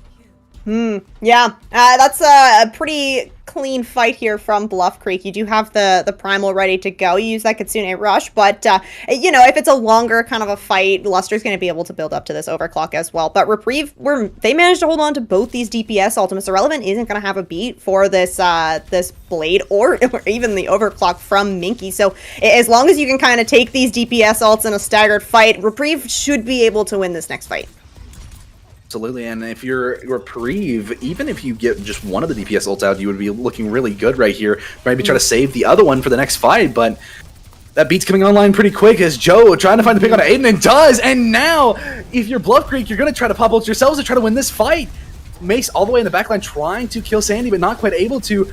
Just sitting gold in the Bluff Creek backline, and there's not much that they can do now, as the checkpoint not quite capped. They do pop the Kitsune Rush late now. Mace trying to push forward and trying to force Bluff Creek out of their front line. Joe's going to fall to the overclock as it comes out. The overclock from the both sides now out. Irrelevant barely able to get back to the high ground, and the disruptor shot coming just a little late, not able to find the pick. Mahir able to find the pick on the Sandy, and Aiden able to clean up the pick onto Irrelevant. I like that patience from Reprieve. I was a little unsure there when we kind of don't see them engage with this one of their DPS ultimates, but I mean, they're looking to keep this fight going over time. Yeah, ticking down. Unfortunately, the ball swap isn't going to get Bluff Creek there in time, and Reprieve gonna take us up 1-0 in this series.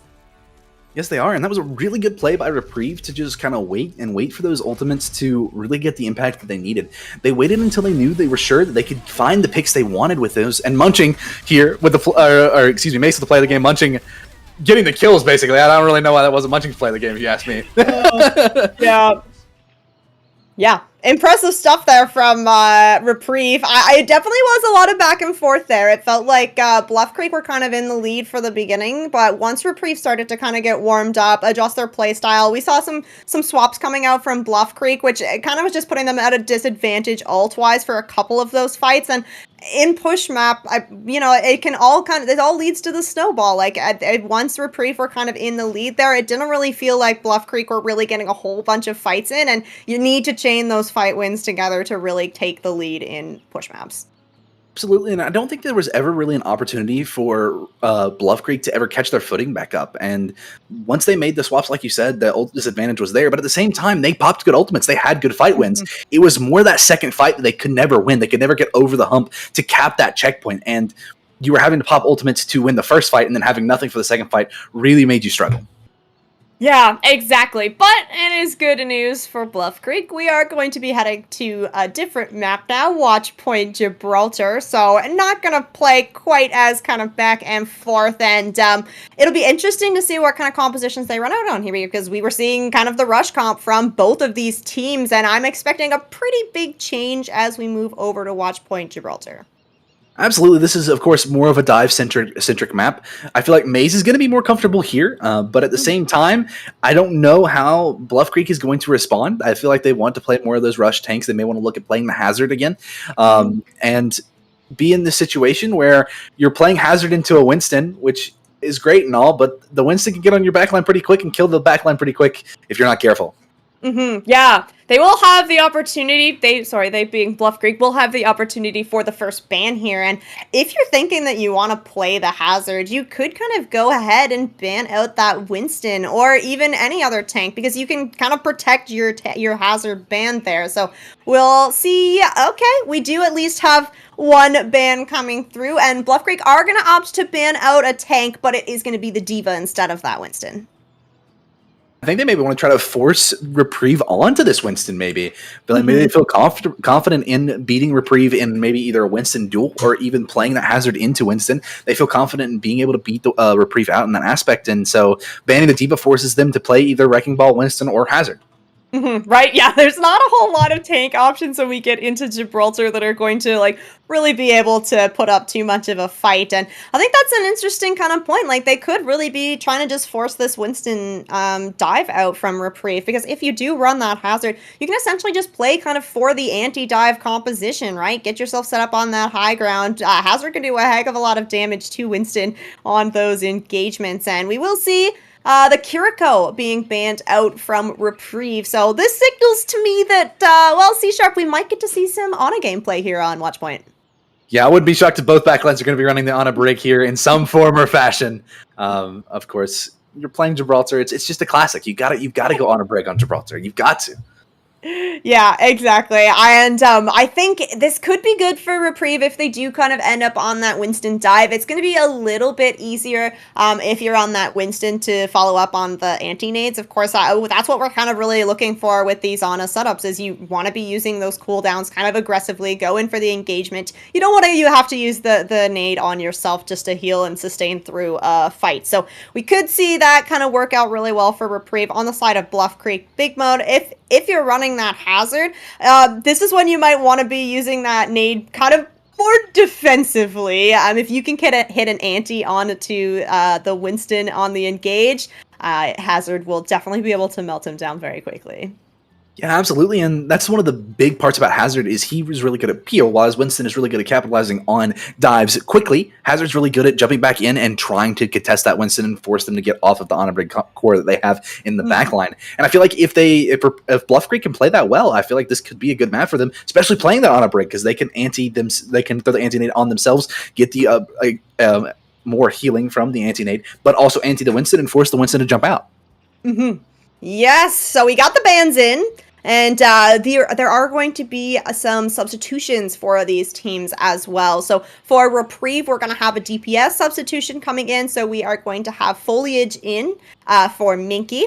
And then on the side of Bluff, we are going to have Tally in for Donk, and we will have Oddeye coming in for Irrelevant. So you kind of touched on in C# when we were looking at the rosters, is that Irrelevant is kind of the main support player here for these two teams. So bringing in Oddeye, I suspect she might be playing the Ana, maybe, and even still, they maybe feel more comfortable on that break, and maybe Oddeye feels more comfortable playing the break than Irrelevant does, and so you don't really want Irrelevant in trying to play like a Zen or a Lucio in this situation. You know Oddeye is comfortable on that break. You put Oddeye in. Yeah, that's a good point. So we'll see what these subs kind of amount to. Of course, and with this draft league, we do want all of the players to get play time if they are available. So we'll see if it's the hero pools are lining up. You know, maybe you want to put them in for the map with the hero pools, but you just want to maybe get them some play time as well. Of course, and at the same time, I mean, maybe you're running double flex support. Maybe you're running Ana Juno. Ana Juno is still a good comp and could play well into what Bluff Creek want to play as well. Yeah, that's true. And nice to have kind of the the utility of the Juno. It's not often that we'll see kind of the Lucio making an appearance on Watch Point. A lot of it does have to do with kind of just the topography of the map, where you want to have the peel kind of available for that Ana, but having kind of the Juno that can heal from a distance, but then you also have that utility in the speed ring, which can really help the Ana, not necessarily for the peel, but sometimes the name of the game is just making those rotations and making them really quickly. Absolutely, and part of it could be setting up for a nade. Maybe you want to use speed ring to get in aggressively and look for a nade on the backline where your hazard can jump early, forcing the Winston to jump back rather than jumping on your backline. That's right. We will be heading into Watch Point now. It will be Reprieve starting out on the defense, so we will get to take a look at the compositions. They're at least going to be locking in, and well, surprise, surprise, C-Sharp, we do have Freya back in the mix here, and looking like that on a Brig backline, like you said. It's such a classic here on Watch Point. However, I will call attention to Bluff Creek's backline. What? I have questions, and a lot of them. Why are we running on its end? Does it stick? Yeah, we have water on this Symmetra as well, likely gonna teleport those that backline over to the other side, and C-Sharp, it's looking like the Zenyatta is going to stick. I don't believe it. This is a very, very greedy backline, and Oddeye, she's gonna have to be really, really careful here. Like, you really need your Zenyatta to just get those Discords on with the engagement so that you can poke out, force as many of these cooldowns out as possible before the dive comes in. Absolutely, but I feel like if they have the confidence on it, then it's good to play it. And we're going to see Mace falling really low here. Tally sitting up on the high ground, trying to make a jump in. As they do jump in, throw the wall out. Mace falling very, very low. A Discord coming out from Sandy, but not quite able to capitalize on it. Water does find a pick onto Aiden. Luster throwing out those shots as much as possible with those dashes. Now Sandy falling low in the backline, but does get naded and forces Mace out again.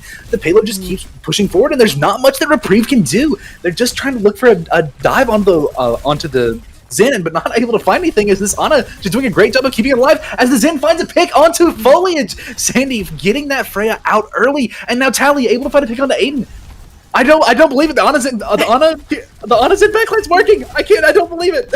It is, and I think like comboed with all of the other kind of heroes on this roster, like this is a game of just make Maze miserable on this Winston between the Discord Orb, this Freya, the Hazard, even the Torbjorn. It's just gonna be so hard. The nade comes through for Mahir, and that is gonna allow Maze to find an opening pick and fight back.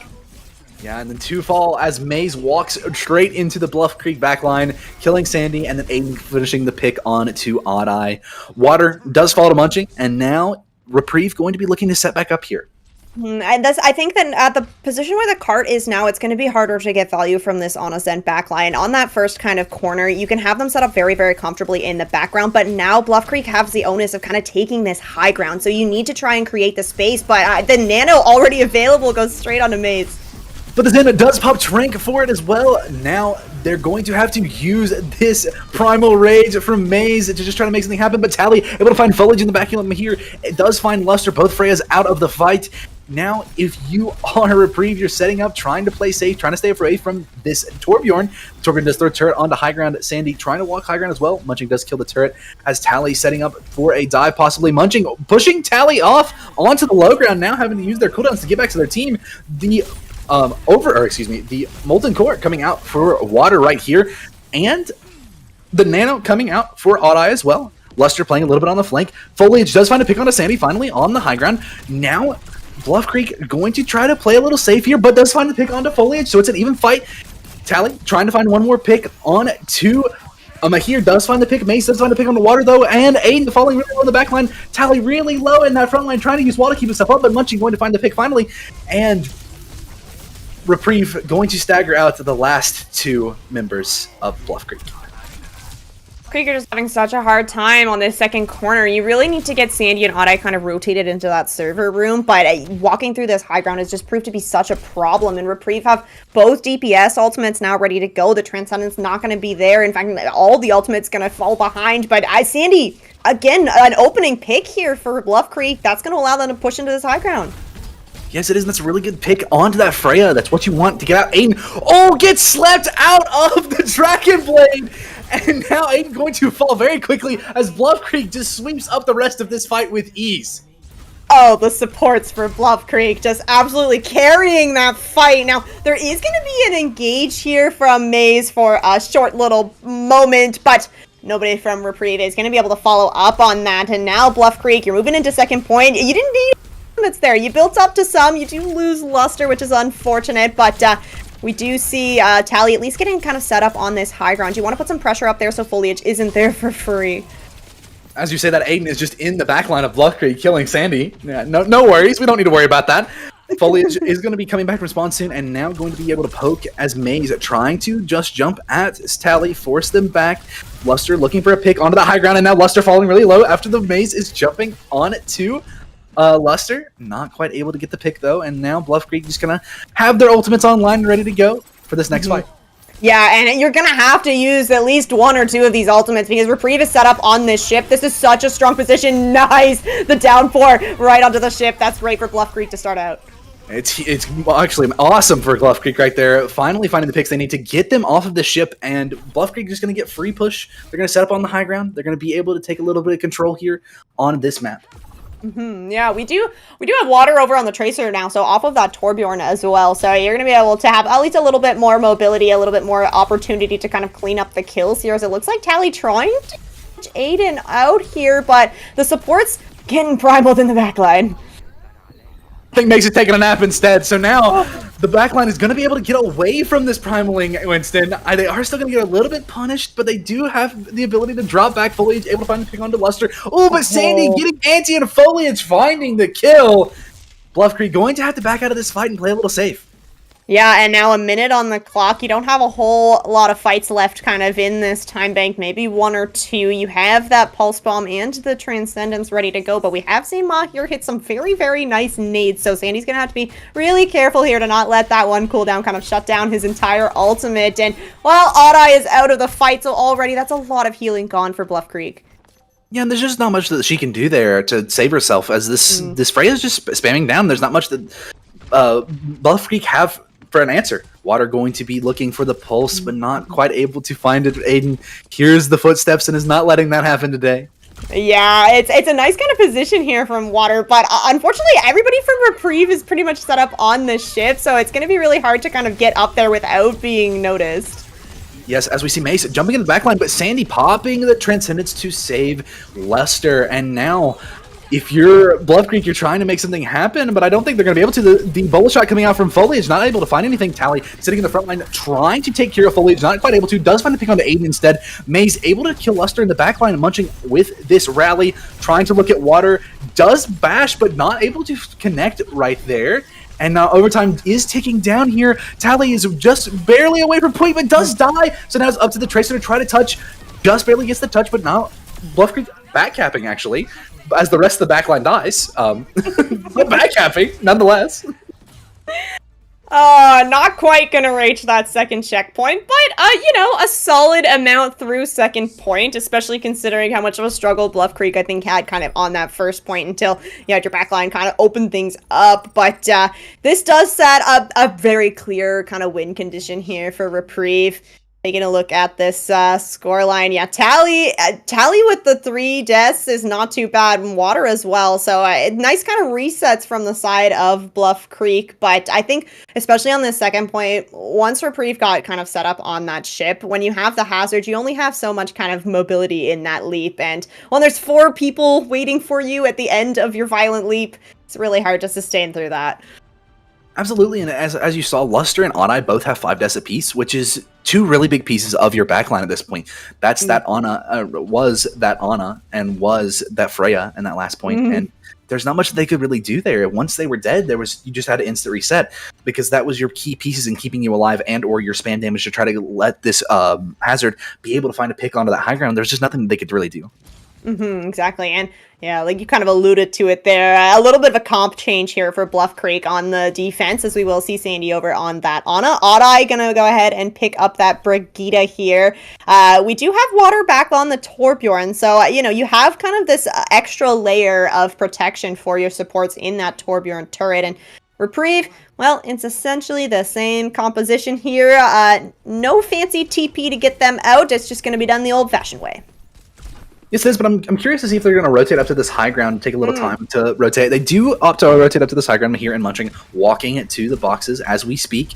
We do see Water on that Torbjorn yet again, trying to just play for that anti-dive. The boop does come out from Munching. Maze trying to jump again, not quite able to find something. It does have to fall pretty quick. The Torp turret is going to go on the low ground here, try to get a little bit of poke before a jump comes out for the side of Reprieve. Luster playing a little bit back, maybe looking for a pick onto Foliage. Not quite able to find the stick on the shot. Water just playing down underneath. Munching does fall to Luster.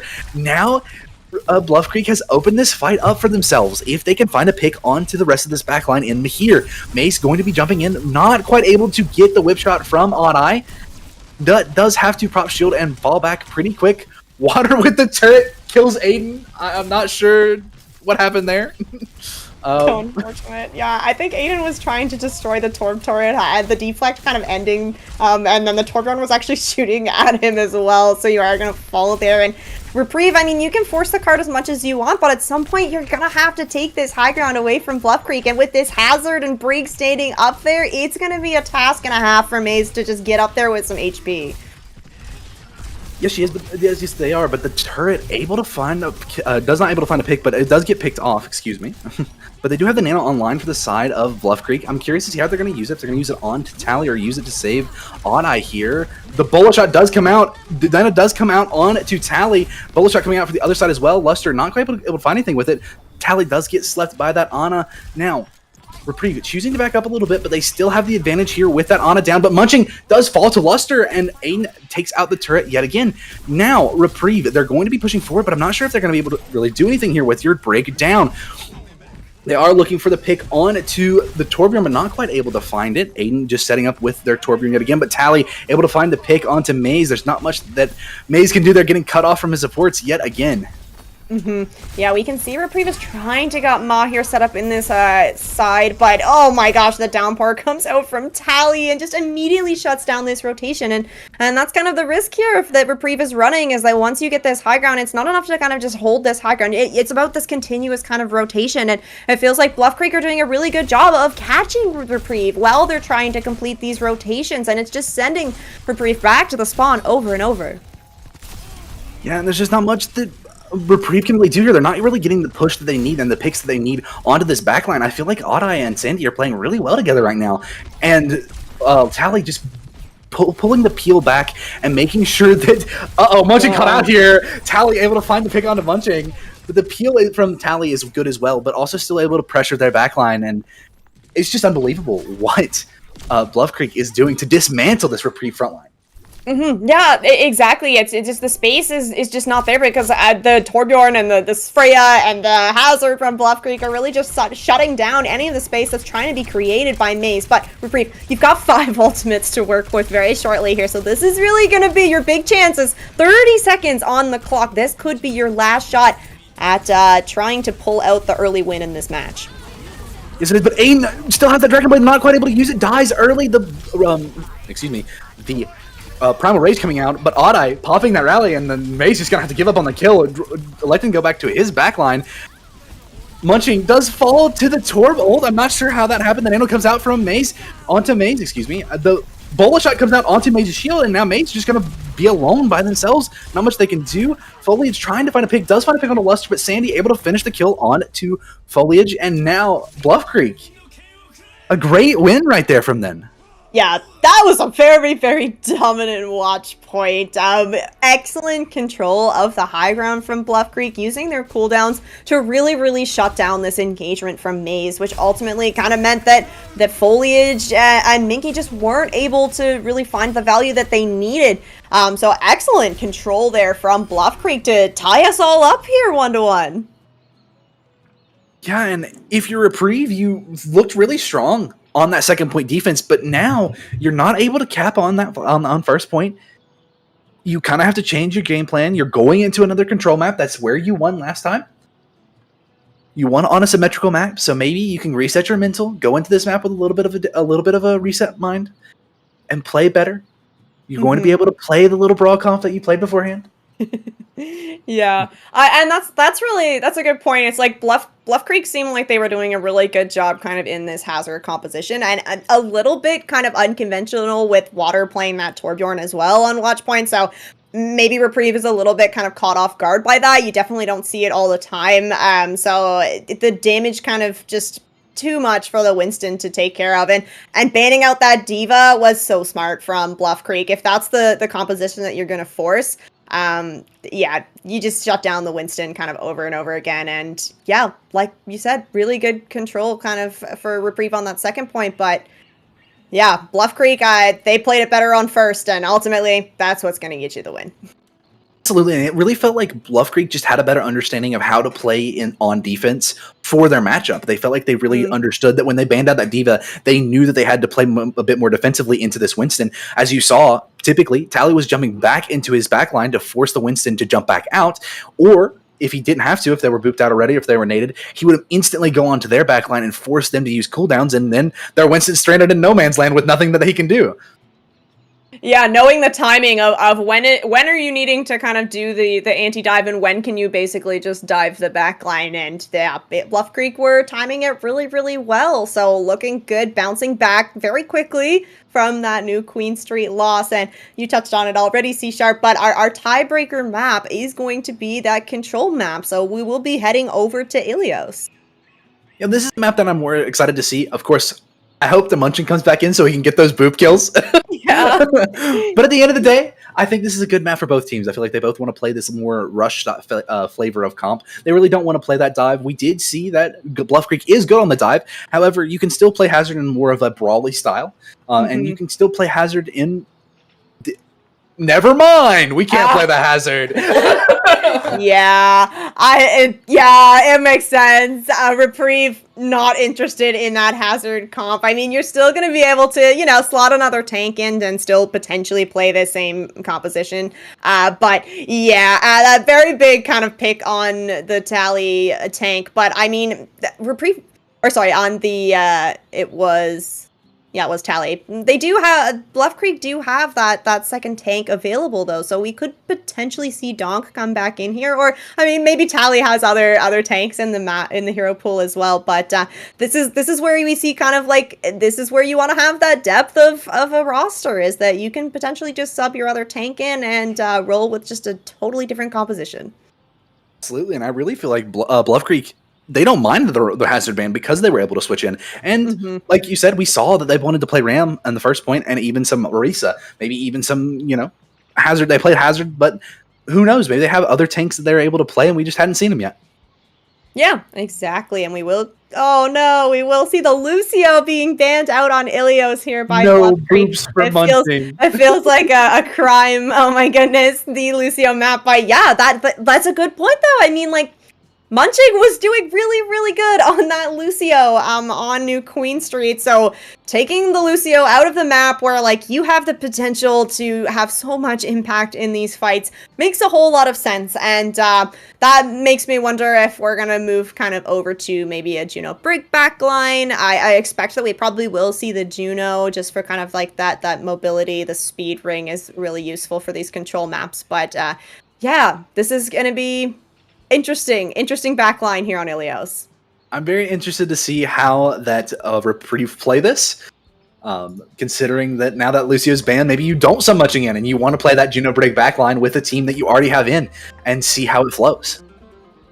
Yeah, the Juno Brig definitely still very, very strong, has a lot of kind of sustain, and especially where the Hazard is kind of banned out, I do feel that the Brig can sometimes struggle a little bit with the Hazard. You can have your shields burnt down really, really quickly. You're pretty much just hoping that you're going to be able to hit those whip shots, so you don't have to worry about that. But we will be heading into Ilios now, and getting started off on well. Looking like Bluff Creek are going to go back over to this Ramatra composition, and we didn't have any subs coming in, so it's going to be the exact same rosters that we had on Watchpoint Gibraltar there, as we'll have Maze pulling out the Winston here. So it's kind of going to be the dive versus the rush here. We do have that break Juno backline for Bluff Creek. Water back over to the Torbjorn as well. So again, I think Maze could have a little bit of trouble here on this Winston against this Bluff Creek comp. Absolutely, that backline is going to be really hard to dive with the Juno Brig. Foliage able to find a pick onto the turret a little bit early. Water again on this Torbjorn. I love to see it, honestly. It's great. But Tally going to be probably looking for a slow onto the Winston as they dive in. Water going on a little bit of a flank here. The Kiriko from Munching on the high ground does take the turret out. Munching playing a little bit on the flank here, trying to look for that pick. Does get hit by one of the shots by Water, but Mace diving in, trying to make something happen into the back line of Bluff Creek. Odd-Eye falling really low, maybe able to escape with their life. Munching does find the pick onto Luster in the back line, though, and now Mace going to get a free dive in here onto Water. I like that from Reprieve. You kind of just set up Munching on that windmill, and you're just firing in shots, and you're able to take out one of the supports before you go in for that engage. So nice patience from Reprieve. You had the space to work with. You're just kind of forcing Bluff Creek basically into a corner there. It's going to be hard for kind of the engage from Bluff Creek, where everybody, except for, I guess, Ma here, has a lot of mobility on the side of Reprieve. So if you're Bluff Creek right now, you're looking to basically all in on this Ana. Now, Water is going to swap off that Torbjorn, move over onto the Pharah here. So we'll see what they can get done with that. It is going to be a little bit hard to kind of push into this point now that Reprieve is in control. Absolutely, but I feel like Water on this Pharah is going to be able to rain a little bit of pressure, but Maze already finding the pick on the Tally. Now Bluff Creek down their tank are going to try to back up, or probably going to die to the Mace Winston. If they're not careful with that, I think they do just back up, reset, and now Tally swapping over to the D.Va.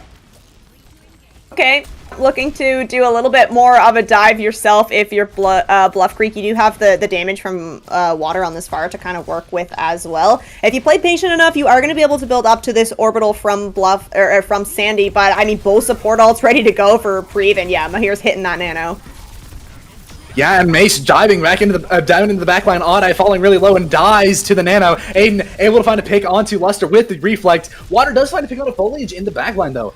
Now Aiden able to find a pick on the Water. Bluff Creek going to back up a little bit further and swap over to the Kiriko now. Yeah, trying to survive through these dives a little bit more. So we'll see what the Kiriko can get done, as 80% now for Reprieve. We're approaching kind of last fight territory. Bluff Creek need to find a way into this point. You need an opening. You've got this Tally way in the back line, going to use that orbital to try and get the heals going. Yes, they are, and the Noon comes out from Luster, able to find a kill onto Aiden and Munching, getting picked by Water. Tally able to find a pick on him here. Mace able to find a kill onto Sandy in the backline. Foliage able to find a pick on Auto, but Luster taking Foliage out pretty quick here. Mace trying to make something happen with this. Primal Rage, it does! Finds Tally and Luster still alive on this point. Water falling really low. Does pop the ult, and Water kills themselves with the barrage. Oh no! Oh, yeah, that's brutal. The Primal Rage from Maze, absolutely incredible. Now, it looks like Bluff Creek actually will have an opportunity to push back into this fight, though. Yes, they are, and Foliage does pop the overclock, trying to get Tally out of mech. Luster dies somehow. Foliage able to get Tally out of mech, and Maze able to find a pick onto Odd-Eye. I'm not sure what happened to Luster there. I'm not sure I want to know what happened to Luster there. Oh, into the well. Oh, poor Luster. One step and it's a long way down. What's that? We'll get confirmation. We get confirmation. Okay, I mean, a little bit of back and forth between these two teams, but I will give this to Bluff Creek. I do feel that it's very hard to retake well once it's in control. I feel like there's a good defender's advantage on that map, but we're starting out all fresh here. And we are starting out with some really different compositions here for Bluff Creek, as well as Talia's gonna move over onto this Mauga. Luster on that Freya still, and then Water on the, I suppose, gonna swap back to this Genji. But this Mauga composition, I have to wonder if Bluff Creek are just gonna try and get set up on the point and basically treat it like a bunker composition, because Reprieve are still running this dive composition that they kind of had going before. Yeah, I'm not so sure about the Malga coming out for Bluff Creek. I do agree with you. I think they're just going to sit on point and force Reprieve to walk into them. As Munching able to find a pick on a Luster. Who cares if you walk into him? If you just have a Kiriko that can hit you from halfway across the map. Foliage able to find another pick onto Sandy. Now this Malga, without any support, is going to be really, really out of position and die to Foliage. Water able to find a pick onto Munching. Odd Eye dropping down, using the tactical reset. Yeah, we'll see if Bluff Creek end up swapping here. I feel like it's really hard to kind of bunker on this point if you don't have some form of a shield, because you're essentially kind of just a sitting duck. And I mean, Malga is a very large target. It's going to be really easy for Reprieve to kind of take angles on this team. As it does look like Bluff Creek are going to stick on it. Nice little rotation through the side here as we see the speed ring, and yeah, straight on to the point. Yeah, but Maze already jumping onto the back line as they force the rest of Bluff Creek onto the backside of point. Munching just keeping Maze up. Tally does fall as the rest of his team is not quite able to support him. Sandy does fall to Maze as well, and Maze just kind of running through Bluff Creek at the moment. Aiden able to find a pick. Luster falling off the map, and Munching finding the last pick onto Odd Eye. Just nice timing from Reprieve. I mean, I kind of mentioned this in the last one, but they're fine. Like this time, Reprieve is kind of finding the rotations when Bluff Creek is going in, and we are going to see Tally swap over onto this Winston now, so a bit more traditional dive. Nice little pathing up to the high ground as well. I like this from them, and oh yeah, starting off with a pick. This is a chance for Bluff Creek. Yeah, Luster able to find a quick and early pick onto Foliage, and now Luster going to try to find a pick onto this Munching Kiriko as the TP does come out. Tally able to find a pick onto Mahir. Aiden finding the Bolt Bomb pick on to Water. Luster finding a pick onto Munching as well, but Maze just destroying the backline yet again, walking on this Ana brick, and does find a pick onto Tally just a second ago. This Ana just can't do anything. Sandy's just getting juggled into the air. Oh my gosh. 52 HP! Maze gets out of that with 52 HP. Oh my gosh. Yeah, I don't know. I don't know if Bluff Creek have a touch here. It's last fight. You need to get somebody on this point, and you have an overclock and both support ultimates from Reprieve to deal with. You do, and Reprieve just not been having to commit to any fight. Foliage. Oh. What? Oh no! No! I don't believe it. I mean, I saw a Bluff Creek, they were trying to cook something up, and I respect it. I respect trying to, like, shake things up a little bit, but Reprieve just looked so clean on this dive. Really awesome timing from all of the players on the team. It felt like every time Maze was kind of going in, the follow-up was there from the Tracer. The follow-up was there from your Freya, or your Sojourn as well, and it was just too much for Bluff Creek to deal with. A fairly close series overall until we kind of got to the end there, but yeah, Reprieve are managing to pick up that win, and C-Sharp, I think that is going to put them kind of in this second seed position. Absolutely, and if you're Reprieve, you look solidly not only in second place, but you look like if you do get that chance to ever take on Mothmania again, you have a chance to beat them this time. I feel like Maze played really well, and I feel like that's who should receive the shout out for MVP. Maze played crazy good, especially on that last map, finding 4 picks while down, able to just win the fight anyway, and Maze just popping off. Yeah, absolutely incredible. Looked great on the Winston. Looked great on the Orisa as well. I believe we saw Maze in for the Orisa as well. So looking super strong on a bunch of different tanks. So shout out to Maze, the Primal at the end. Very flashy, and I feel bad for that, Ana. Absolutely. I don't know what you do in that situation. Pray, hope. Yeah, exactly. All right, we will take a look at the Balsa standings. So these have been updated with this latest match win here for Reprieve, and you're getting very close to this kind of map differential, or the maps for Mothmania. The map differential, maybe not as close, but yeah, you mentioned it already, C-Sharp. If Reprieve get a chance to take on Mothmania, I think that they're probably looking a lot stronger now than they did in that first week, especially where, I mean, now Reprieve, you're on a 3-match win streak, so you're feeling pretty confident right about now, I think. Absolutely, and I feel like even if you're Bluff Creek Bigmode, you take a tough loss here, but Reprieve's a good team, and you still can bounce back from this. You only have 2 losses. This is still you still have the ability to go out there and win a couple more matches, and you're still in the top half. You're 2-2. You're still above Blind Music Society, who was at 4-4 on their map wins, so you still have an edge up on them, and you still have the ability to play out the rest of the season. Take a mental reset, tough loss, get back out there. Yeah. Absolutely. Well, that is going to do it for this series, but we have more BPL coming up here on the B stream. We'll take a look at the schedule. So up next, it's going to be Polaris versus Zephyr. So we're moving on over to that A-League matchup, and excited to see what both these teams can do. Unfortunately, Zephyr still looking for their first win here, but we'll see if they can get it done in their match against Polaris. Yeah, and Polaris already at 2-1, 4-2 in the map differential. I'm really looking forward to see this match as well. Going to be a fun one. I'm going to be excited to see what maybe Zephyr can do, try to make this a turnaround. They're at the 0-3. Maybe they can make something happen here. They do have a map win, so that tells me they can still keep up. They just need to get that first win.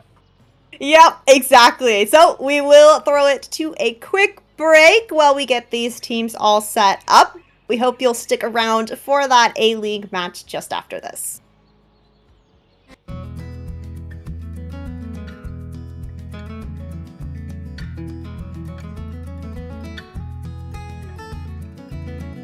When the sage brings the rite of spring, morning dove and the sparrows sing, through the light that the sun will bring, reborn. Plots are creeping on the wall, swallowtail heeds the northern call, and the last of the frost will thaw, reborn. In the warm of the spring, I recall everything once more.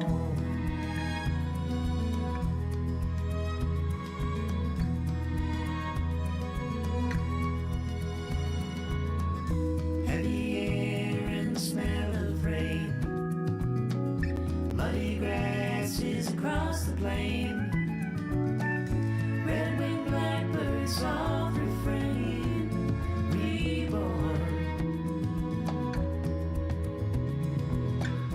In the warm of the spring, I recall everything once more.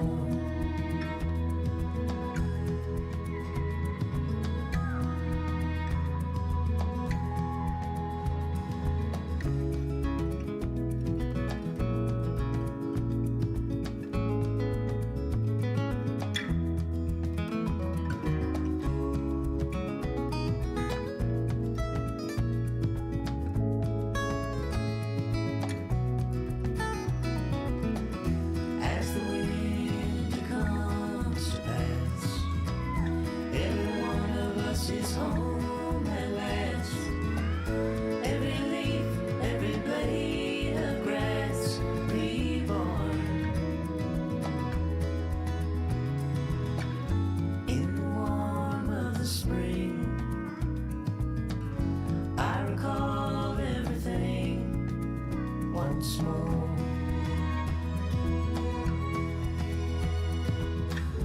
In the light of the sun, everything and everyone reborn.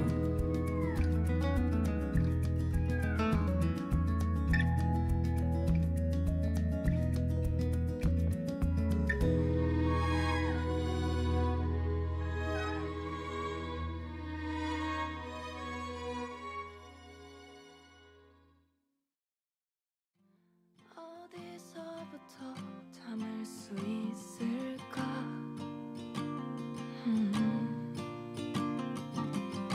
벌어진 틈새를 채울 순 있을까? I don't know what to do. We've already spent too much time. 우린 이미 너무 먼 길을 너에게로부터 가장 먼데 내 마음이 또다시 철없이 널 향하지 않게 far away.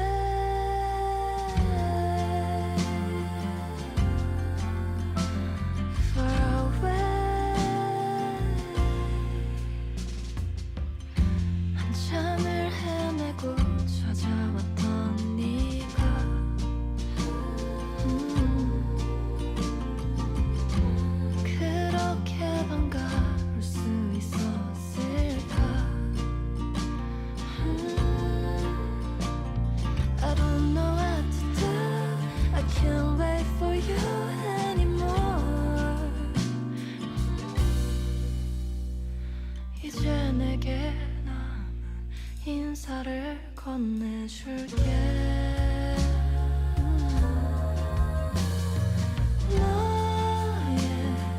너에게로부터 가장 먼 곳 내 마음이 또다시 철없이 널 향하지 않게 far away. Okay, welcome back. Thank you for sticking with us through Bro, my that thing, short sorry. little break. There you go. Yeah, You nailed it. No, fault. that's great. All right, I'm Rain, gonna be joined here by Irrelevant, who, if you guys weren't watching the last match, just played in a BPL match. So, you know, he's all warmed up comms-wise, I'm sure. Oh yeah. But we're going to be taking a look at Polaris versus Zephyr. So we've moved over to the A-League for this stream. Irrelevant, are you ready for this one? I am ready. I saw Zephyr last weekend play. They were doing pretty good against the camp something, I forget, but they did really Yeah, well. there's like so many camps. There's like Camp Yeah, I know. Half-Court, Camp I know. Burger. Camp Burger. They were against Camp Burger last week. They did really good. I mean, they almost came back on the other side, so I do think that'll be very close here. I do think Polaris though has the advantage on them in this matchup. Yeah, we'll take a look at the standings here in this Aspirin division. So, unfortunately, yeah, Zephyr sitting at that 8th seed, looking for their first match win. They're hungry for it. Polaris, our 2nd seed at the moment. So, this team has looked really strong. We do have a handful of teams that are kind of at that 2-1 standing, but I think Zephyr might have their work cut out for them here. Yeah, if anything, if they pull something out of this, they just got to get their win column up for maps up.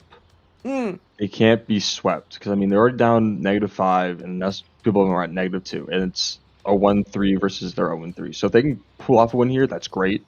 But if they don't, I mean they have to at least get a map and put this to game 3 to gain some sort of value out of it.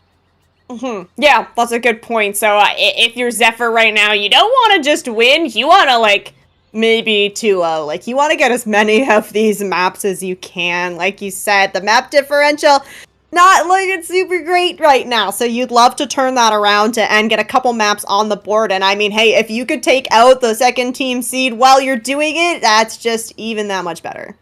Yeah, it'll definitely be a big win for them.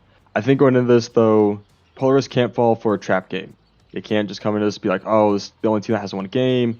This should be a walk in the park. Trap games are so common in any sort of competitive aspect. It will sneak up on you, and something will happen and you won't expect it. Yeah, that's a good point. Don't want to let your guard down if you're Polaris, because you definitely want to come out with a win for this. You don't necessarily want to be the first win for the side of Zephyr, but we do have a look at our map pool, so we will be playing a set selection of maps, and I mean, Irrelevant, we're going to be getting started out on a Flashpoint map here, New Junk City. Okay, as a Lucio, one trick. I love this map. I love any Flashpoint map. I love any control map. But I'm excited to see if there will be any Juno Briggs coming out, just because it's still such a powerful support backline in any sense, especially in higher rankings. So we'll see what happens. I do think though the Lucio Kiri will be the first choice, but we'll see what bans happen. You never know how these teams work. Yep, that's a good point. So we will, of course, have hero bans. We'll take a look at these rosters first, though. So Polaris is going to be having Alibi, Seda, and Clooney as those DPS. We have Greetings on that tank role, Zimzif, Cry, and Ghost rounding out the support here. And I believe Greetings, yeah, is the only eligible tank, so I'm expecting to see them in for all of these maps. Yes, I mean, Alibi does have the Winston, so it very possibly be like secondary, but I think Greetings will definitely be the first one up. I did watch a few maps from a few weeks, like the second week, and I mean, Greetings was always in. Alibi usually was playing DPS. Maybe if Greetings has the upper hand, they might throw him in just to throw him in, just to get him in there. But yeah, I do think Greetings will be in all the maps. Yeah, all right. Well, let's take a look at their opponent for tonight. Looking over at Zephyr, so the DPS lineup for this team clockwise and Clap. We have Unfeatured and Cypher as the tanks, and then rounding out this team on that support line, we have Fake, Zombies, and Chewy. Last week when we were watching them, Unfeatured did play really aggro and a lot of inting. So I want to see if maybe they fixed some of it. Maybe they've realized that either they have to, as a team, go all in, or he has to play a little bit more cautious. So I see if anything has changed on their side of things. Yeah, and hopefully we see some kind of adjustments as the season goes on. Sometimes you don't have any playtime kind of with your teammates in these draft leagues, so as each match goes on, you might be able to get kind of closer and closer to that win. So we'll see if Zephyr can pick it up this time. Now we do have the bans ready to go here. I'll remind everybody we are heading to New Junk City, and Polaris get to start us off with that ban, and they're going to take out the Genji here, Irrelevant. I mean, that's not a bad pick because, again, it's a very dive-centric map. Genji is so known, if you've seen him throughout all leagues, as a very top pick. The next thing with him would be a Tracer or a Freya. Now, Freya bans, surprised not being used, but I also think they're not scared of it either. It looks like Zephyr's picking the Brig, which I guess stops the Juno Brig, so it would probably be a Lucio Kiri mirror is my prediction, I should say. Yeah. Makes sense to me. Banning out that Brigitte. So you're gonna open things up a little bit here, I think, for some more kind of like flankers to come in. Like you kind of mentioned, the Tracer often being played with that Genji, so we could potentially still see that Tracer in here. And you also mentioned that, yeah, no Freya ban. So in the last series, we did see that Freya ban coming out first map, just getting it out of the way right away from one team. So there is the potential here to play the Freya. Do you think that we might get to see her on New Junk City? I do think just because her ult and in general is just such good crowd controlled work, and it's stuff like, I mean, now you don't have a Genji that's gonna keep you out, and you don't have to worry about a Brig shield being in your backline. Such an easy pick. If they can play off angle, I mean, if they just get good positioning, they can have to take out a backline every step. Yes, makes sense to me. Now, we will, it'll be interesting to see kind of what tanks we end up on. I feel like a lot of times we're kind of seeing a tank ban come out in these first maps. Of course, tank a little bit easier, I think, to kind of have a really impactful ban where you only have that one tank player in. But yeah, I think there's some opportunities for a couple of different compositions at least to make an appearance here. Yes. Well, looks like, oh, I forgot. It'll be BAP, Lucio, and then Juno. I guess we'll see. But there it is. There's the Freya Tracer. It's like figured. I mean, Venture coming out is not a bad pick. It's actually Venture is very good. I still think, even though she's out of the meta, I do think they can be like a such good pick. Yeah, especially kind of in these closed corridors. The first point of New Junk City, that Coliseum kind of staging area. A lot of nice choke points to push through. We will see both teams meeting kind of in the middle here. Looking like Zephyr has a little bit of a positional advantage here as they are going to be able to push forward, which is really nice for Clockwise on this venture. But oh my gosh, Greetings just spins right past Unfeatured, goes straight for Fake on that Kiriko. Trades are coming out here, but with Greetings taking down Clockwise as well, oh, it's just all falling apart here for Zephyr. Just so instant. I mean, we saw from the overhead view, Ghost and Alibi were playing flank, and I mean, Chewy wanted to go flank with somebody, but Chewy was on his own on the far right. So I think with Chewy being by himself, not being the team, kind of set him back a little bit. I think Alibi and Ghost are going to play this flank position the entire time together.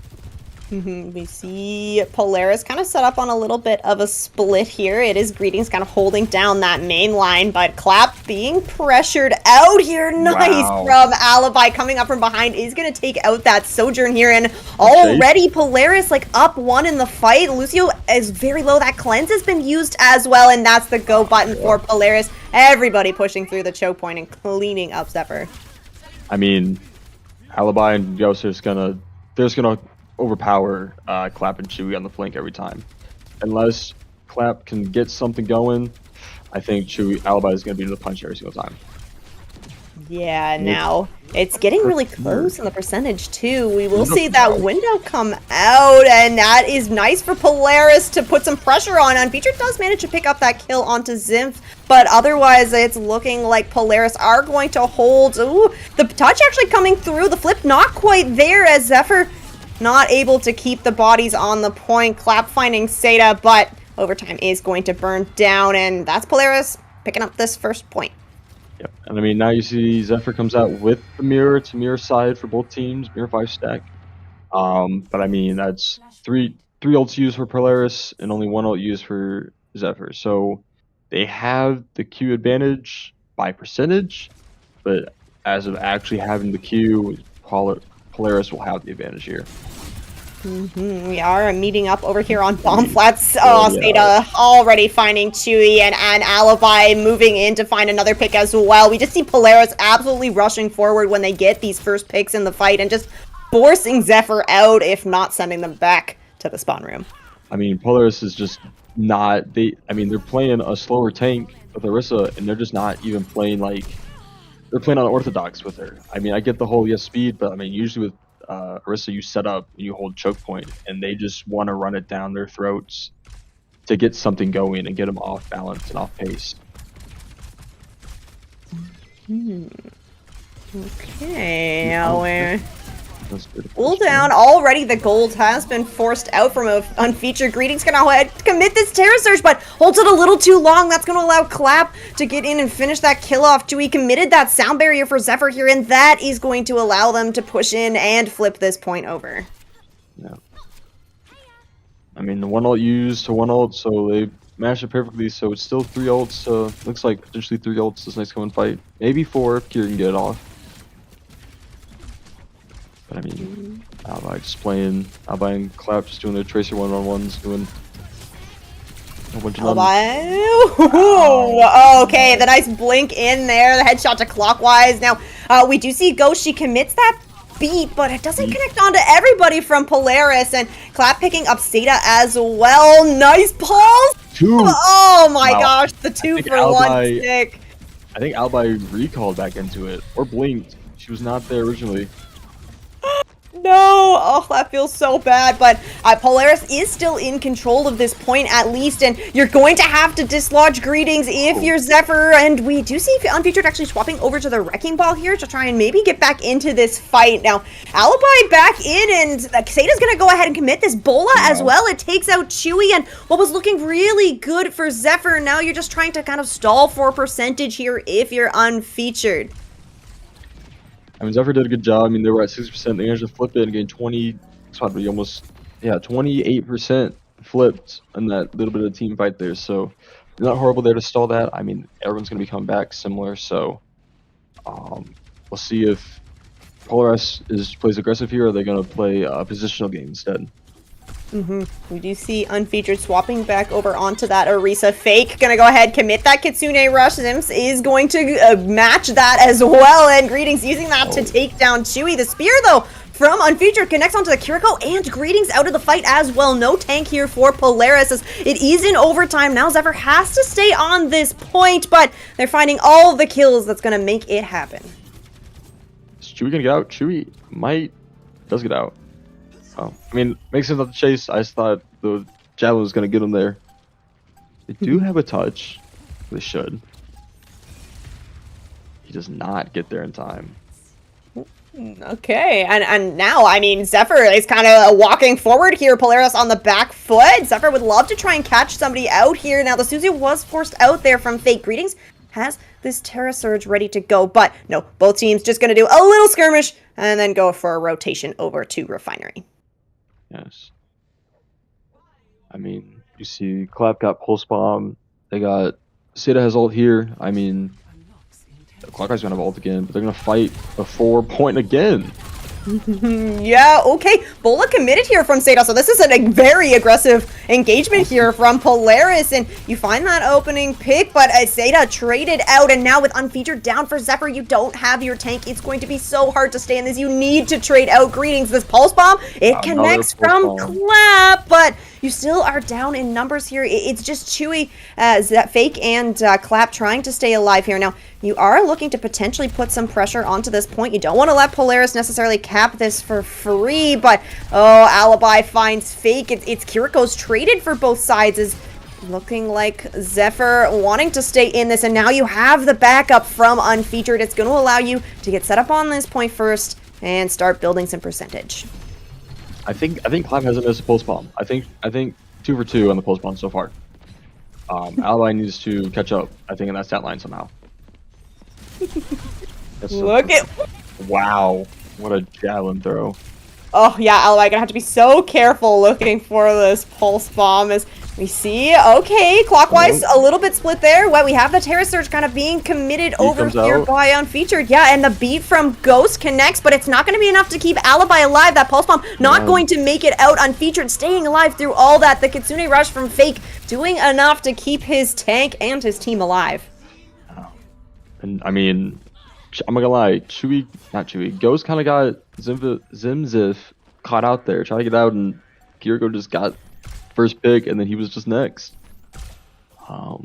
They may have touch. Tracer may have touch. Nope, they're gonna peel off instead. Okay. Okay. I mean, if Zephyr takes the first map here, I mean, that's definitely gonna be a shocker, an underdog here. And Yeah, I'd be happy for him. I'm gonna be happy for him. Yeah, that's right. Okay, we do have Polaris set up kind of in this positional advantage. Use the Pulse Bomb, and Zimzif gonna commit this Kitsune Rush. I mean, Greetings is gonna throw this Terra Surge in as well. Haven't quite found anybody yet, but there you're gonna be able to pick up both the DPS from Zephyr, and yeah, that is going to be Zephyr maybe backing out here. Looking like Unfeatured maybe wants to stay in this. Maybe you want to try and build up to that Terra Surge, but with the point unlocking, gonna just back out, let Polaris get this first flip. That was pretty good. Let's hold their Polaris again, just to not play. I mean, they set up, but just to push them as soon as they made any entry, rather than giving them space. The Green's doing his job right now. To like axe method. Oh, just ones. Right, this Pulse Bomb ready to go for Clap. The Spear does connect onto Greetings. Pulse Bomb is out. Doesn't quite connect this time, but Zephyr have managed to kind of take this high ground. You have the Kitsune Rush ready to go. Fake's gonna go ahead and pop it right away, but oh my gosh, the damage from Zeta on this Freya taking down Chewy. Now, you don't have that aura healing if you're Zephyr, and you don't have that speed, but you do have control of this high ground. You need to try and sustain through this. You have the Terra Surge ready to go. Unfeatured, gonna commit it, but unfortunately, not quite gonna catch anybody. Does force Greetings out, though, and that allows you to get that spear, and now you're up in the fight here. You have the tank gone for the side of Polaris, and approaching that kind of last fight territory. I mean, Polaris want to stay in this. Yeah, the beat from Ghost, she connects onto 3 there, but oh, it's just not enough to keep Polaris alive in this fight, and Zephyr coming back kind of from the brink here. It's going to be a tough one to pull Ducks back. I mean, before they got down and it was close to a team fight, when Chewy died, Fake put so much healthcare into Unfeatured there. Unfeatured had like maybe sub 100 health, and I turned to look at him and he was back to full HP in a matter of like 2 seconds. So Fake put in overtime. I think we should be getting some payment after this, some sort. Yeah, respect your supports, everyone. This is your reminder. Maybe some like food, I don't know, DoorDash or something. Ooh, okay, unfortunately, Chewy is going to fall first again. Zeta finding that pick onto the Lucio. Alibi picking up clockwise as well. So already Polaris starting off this fight up 2. Nice shot onto Fake as well. Got a little bit separated from the Orisa there, and now it's just cleanup duty for Polaris as they look to flip over Ducks and pick up this second point. I mean, now it goes to game point here. See who takes on top. I mean, Zephyr had a strong start. I mean, I still think they could take this over, but Polaris, I think they're going to try to meet him before point here. I think Greetings wants to... Ooh, no. They changed their mind. Greetings wanted to fight early. Going in. But now it's going to play top, I think, instead. Oh my god. I mean, Zeta is just hitting them with arrows like it's nothing. Oh yeah, we can definitely see why this hero is so oh my gosh. Okay, Unfeatured though, you get that Bola eat, the nice Kitsune Rush from Fake across that bridge, and a really nice pressure there. Oh my gosh, the Suzu from Fake, not only saving himself, but saving Chewy as well. And we see another ultimate eat there as Zeta, or it's Greetings actually No, Alibi actually threw in the Pulse Bomb, Unfeatured, eating both DPS I ultimates. think Fake cleansed it. It fell off, and while he was down spinning, it ate it. I think that's exactly what happened. So it was definitely stuck to Fake. So I think it fell off, and then she ate it. All right, well, Polaris are back in here looking to try and take contesting. Nice Para Surge from Unfeatured. It is going to be matched by one from Greetings. Doesn't quite find any kills, but I mean, there's no support on the side of Polaris here. So it's going to be Greetings throwing himself off the edge, and anybody else for Polaris just getting out. Yeah, Alibi's got a long way to get out. I mean, he's now in their spawn. They might try to chase him down here. They're looking for him. They're definitely looking for him. I don't know where he went, but oh yeah, there he is. There he is. Yep. He's way back there. Oh my God, Alibi, your team needs you. Get back over there. Oh, he's up going for Fake. For it. Okay, Chewy using the beat earlier doesn't connect onto Clap, but right now Zephyr needs to find something with this beat. Not quite gonna find the kill though, and now Zimsif actually using this Kitsune Rush as that beat fades out, and that's gonna allow Polaris to just push in so quickly. Oh wow, and this is a really nice aggressive beat here from Polaris. You find the kills that you need, overtime nonetheless, and Polaris holding on. I mean, Polaris still has 2 ults here. Zephyr will have 2 if they can build it up fast enough. But I mean, Polaris has to play their life and has to look for the first entry pick every single time. They cannot be the first one dead into any fight here. Yeah, we will see if they can get done. Seda holding the Pola again! Unfeatured picking up that ultimate from Seda once again. Hence a play from this Orisa. And now you have this Kitsune Rush on the point. The Pulse Bomb goes a little wide onto Chewy, just kind of dancing for his life. It's not going to be enough though. And this Kitsune Rush, it was good from Zephyr, but you lose both your supports, so nobody to keep you healed up and in this fight. All right, I mean, they're coming to one more team fight, and I mean, Zephyr has, I mean, they have 1 ult advantage. I mean, Greetings coming out with Terra Surge. I think Polaris definitely has the leverage of advantage here over Zephyr. Yeah, looking for the touch here from Zephyr. It will be the overtime getting triggered now. We have Clock swapping over to this Pharah, but already falling very, very low. Pulse Bomb from Clap. Oh my gosh, it connects. You take Seda out of the fight. That's so much damage for the side of Polaris, and now it's the Terra Surge committed here from Greetings. He's going to pick up Clockwise on the Pharah nonetheless, and the Terra Surge committed here from Unfeatured. Hits a nice spear, but it's looking fairly red in the kill feed here. Just Clap on this Tracer Pulse Bomb thrown in his face. He manages to stay alive through it, doing his very best, but what can you do against the HP pool of an Orisa? That's Polaris just narrowly taking New Junk City. I mean, like I said, it's a trap game. You can see they're Zephyr's definitely showing that they are able to keep up with these guys, even being bottom of the bracket right now. Yeah. We saw a really nice gameplay from, I think, both these Orisas. Unfeatured doing a really great job denying some ultimates, and the Terra Surge from both of these Orisas were finding quite a lot of value there. So not too bad of a matchup at all. Like you said, Irrelevant, I mean, Zephyr putting up a really incredible showing for a team that hasn't picked up a win yet. It definitely seems like, you know, they've put the work in to improve, and I think that we are seeing that. Yeah, I mean, there's not much different thing really change. I mean, it comes down to first entry picks, of course. But you would see like Chew would go down, then Ghost down, go be down next. So it wouldn't be like it'd be one pick and then like 3 team fights continuously and then someone would die. It would be back-to-back trades. So Zephyr doesn't have much to work on. It's just more of getting down positional and then holding it. I mean, you saw at the very end they were up 99-0 and then they just could not get through to point. And when they did, someone got caught out in the back line somewhere. Just because, I mean, the Tracer was just in the back line and no one did anything about it. So it just comes down to not being first entry pick, and as well as just trying to see where everyone is on your team and make sure everyone is cared for, I think, on their side of things. Yeah, so maybe Zephyr looking at a little bit, you know, a little more scouting, a little more positional awareness here, and maybe they will be able to bounce back from this, because that was a very, very close series. I mean, forcing Polaris all the way to that sub-map 5 of Flashpoint, no small feat, but you know, you want to keep the ball rolling now. If you're Polaris, like you said, you don't want to fall into this trap of getting a little sloppy, maybe in your gameplay. So, as we move over to this next map, they're going to have an opportunity to maybe change things up a little bit, as we will be heading to Junkertown. I'm gonna shoot Junkertown. I hate this map. I think it's too wide. I think Circuit is a better version of Junkertown. Junkertown is one of those maps where like you are either going to steamroll people or nothing's gonna happen. It's either you're gonna make not even the first point, or both teams are making it to the very end with like at least a minute left on them. So I'm excited to see how this goes, but I do think it's just gonna be a battle. I think Freya should be banned, at least by one of the teams, just because of all the range.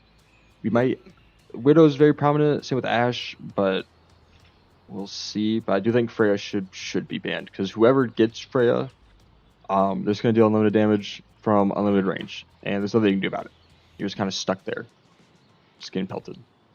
Yeah, and, well, okay. We will see Zephyr opting to ban out the Widowmaker here. So, I wonder then if maybe Zephyr is intending to play this Freya. You kind of ban out the Widow that maybe might be able to kind of get a jump on the Freya. And at the same time, you're also kind of protecting that DPS role, because now Polaris, you're not going to be able to ban out a DPS. You're going to have to pick a tank or a support.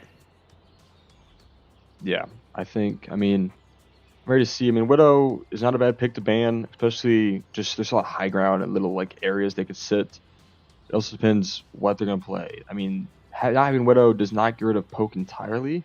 It just comes down to if they can make something out of a poke lineup without the Widow, because Widow is, I think, a very key to that lineup. Yes, definitely, right? It's not even, you don't have to just kind of find the kills with the Widow. Sometimes just existing as Widow is kind of enough to force your opponents to play a very specific way. And, alright, well, we have the ban coming out from Polaris, so banning out the D.Va here. Kind of interesting on, I think, Junkertown. Maybe D.Va gets a little bit of gameplay here. Maybe. I think it just shows they're protecting the Winston. I think that's just my thing. Without the D.Va, I think Winston's gonna be very prominent here. For like the defensive tank, I mean, you'd have to. I mean, I don't know where to go. Maybe Hazard could be decent, just because there's so much different height stuff we could jump around. But I mean, Winston is like looking like the top pick for both teams right now. Because I mean, they did a change for the tank, and you saw on the little lineup sheet, Zephyr has Winston on there. So I do think it'll be a Winston matchup on both sides. I think. Yeah, I guess that's it. A good kind of point is we do have some substitutions coming in for these teams, so that is kind of happening after that ban phase. So we will have, like you said, Zephyr is coming in for unfeatured on the tank role for Zephyr, and then Polaris making some swaps as well. So we're going to have Clooney coming in for Alibi. Alibi was playing that Tracer. And then we're going to have Cry coming in for Ghost. So Ghost was playing that main support, so we'll probably see Cry coming in to play that as well. Yeah, I'm ready to see. I think last time we saw Cry, I think he's also main support, so it might be an on a Brig lineup, I think, for Polaris here. Yes, I think if I remember correctly, Cry, she does play Brigitte. So yeah, maybe seeing the Ana Brig coming in, especially like you said, maybe anticipating the Winston making an appearance, so that can be nice to kind of survive through this, and you don't have that threat of the Widowmaker, so I think that it's maybe a little bit safer for an Ana Brig backline. Yep. Oh, let's look in that Brig. And then Chewy with Alari. I'm be honest with you, I've not seen many Alaris since she was, introduced in the game. So it's not a throw pick, because they're not a troll pick. They're definitely walking out to 2-point here. So yeah. Interesting. Yeah, really kind of like fitting into this poke composition that Zephyr seems to be playing, and I think to get the value on the Ayaria, there is a lot of pressure on you to put out just as much kind of damage as you do healing to really kind of find the value that would maybe be filled also by a Zenyatta. Yeah, 100%. But like, yeah, we have both Freyas on both sides and Sigma, so they are still going to run poke on both sides. I'm ready to see this. Haven't seen much Sigma play in forever, so this is definitely new and I think refreshing from the basic meta. True. Yeah, swap it up a little bit. Get Sigma back in here as we see Zephyr just kind of comfortably set up on this high ground. Seda taking a very deep angle against them is going to get punished by Clockwise there. And this Freya pick coming out from Clockwise working really well for them on this defense at least. Now Cry on a little bit of an angle here. She's going to have to be really careful as Clockwise was kind of playing around that coast side. And Polaris, despite being down one, your spawn is so close that you're able to just kind of stay in this fight long enough. The lamp has been forced out by from Fake, and Seda finding that kill onto Clap as well. Now the numbers for Polaris here, and you have Seda on this angle. You're able to put in so much damage, and you just don't really have anyone to put pressure on him over here. I mean, Clooney cleaning up with the Tracer. Greetings, get Cypher out. I mean, they're up 2. I think it's kind of just clean up crew right now. Just do what you can. Yep. It should be first point to Polaris, unless they touch somehow. They will not. It does look like she got far spawn. Yeah, so what is Greetings doing? Looking like you want to make a rotation up to that high ground is going to get spotted out fairly quickly here. Does have some backup with him as well, but okay, yeah, Zephyr really do not want Greetings hanging out back here. Greetings has built up to this flux, so could potentially go in with that. Now, the lamp is going to be available for Fake here if it's not forced out, and this is a really interesting split that kind of Polaris has going here. You have one person that's pushing the car, you have one person that's pushing up. Yeah, the lamp comes out, it's deleted, and immediately we're going to see that flux in, but a nice rock actually canceling that flux from Greetings, but in the end, it's not going to matter too much. The damage is there with the ultimate or without it. Yeah. I was wondering why. I saw the Ari get picked up and then get bolted, and I was like, why didn't she die? I didn't notice he got rocked. I was like, how is she just still living? That makes sense now. It's like, I like 2 HP. Like I said, either get rolled or it's a close match. I mean, it's 5:20 on the clock for point 3. Not much stalling happening. A lot of just free space. I mean, I get they have height, but I mean, Greetings is so looking just to jump across and take that space from. Yup, and I mean, you get Fake out of that as well. It's going to force Zephyr to just back up all the while. You have Clooney just kind of pushing this cart forward, gaining progress as Polaris is now in control of this high ground that Zephyr would really love to have for their own. We'll see what Zephyr can intend to do to try and take this back. The window is committed from Zim, but unfortunately it's actually on the spinning platform, so kind of gets moved back a little bit. It's going to be really hard to end up using that. I mean, they still have space, and I mean, like you said, Clooney is just pushing cart and is not being contested. Sun committed here, does connect onto Cry, forces her to use that rally. Fake is able to kill her through it, however, and it's looking like it is going to be kind of the first real fight win for Zephyr, but you know, like you said earlier, Relevant, there's a lot of time on this clock. Yeah, I mean, a minute has gone down since they got to third point, and they're more than halfway to the finish line here. So, it does come down, can Zephyr hold their ground here and not get forced off height? I think they have to make it clear here as a team, height has to be their ground. They can drop point whenever, but I mean, they have to hold height here and not get shoved off because they'll be on the back foot like normal. All right, well, Clap does have this blade ready to go. Potentially gonna go for that on the high ground, but this Bola and the Flux available from Polaris. So, you could end up just kind of getting pulled up in this Flux. All right, Flux is out from Greetings. Yeah, the rock goes a little wide. The lamp is there, and Fake is going to unfortunately fall after that lamp. Blade now out. Oh, no, so many slashes to kill the Sigma, and unfortunately, that just allows Clap to take so much damage from Seda, and now it's looking pretty good for Polaris to push this forward a little bit. Spawn advantage is going to be in favor of Zephyr. You have this Flux as well. Oh, no, unfortunately, the bash there. Cry, yeah, she finds her way out of that. Now, the lamp is forced out here as Cypher falling quite low to Clooney on this Tracer. The window on the point, kind of just zoning Zephyr off of this point, but all the while, you're still able to kind of contest this, so it should be all right as Clap taking out that lamp. Now, that's going to be the commit of the window from Fake. You're able to keep your tank alive in this, and wow, look at this, just pushes everybody else from Polaris back or sends them back to the spot. Yeah, I mean, great window there by Fake there, just to make space and push everyone back and make them kite. I mean, I think if window was not there, I think Polaris still would have just kept pushing, even if they were down a person. They was just kept moving forward. So good old usage there by Fake, and they come up on rally and they have a Bola again. So they have the advantage when it comes to ults. Right, yeah, now we do have Zephyr kind of set up on the high ground here. Greetings, gonna find his way up there, and oh, with the help of Zimzif, is gonna be able to take out Cypher on that Sigma, so no tank here for Zephyr. It's all kind of falling apart here. Now, Cry is taken down by Clap, but otherwise the payload moving forward. 2 members on cart, looking like Polaris want to close this out right here, right now. It's going to be one touch here from Clap, and the Venture swap from Clockwise as well, and the Doomfist swap. So some nice swaps here, but Zephyr, you have to stay on the cart here. Rock connects on, and that's going to be Polaris finishing Junkertown. I mean, good hold by Zephyr there. I mean, 5 minutes, 12 seconds to a minute 25. I mean, you can't. Of course, there's a lot of things you could change throughout the first 2 points, but like, you can't be mad with holding them for an extra 4 minutes at the very end there. Yeah.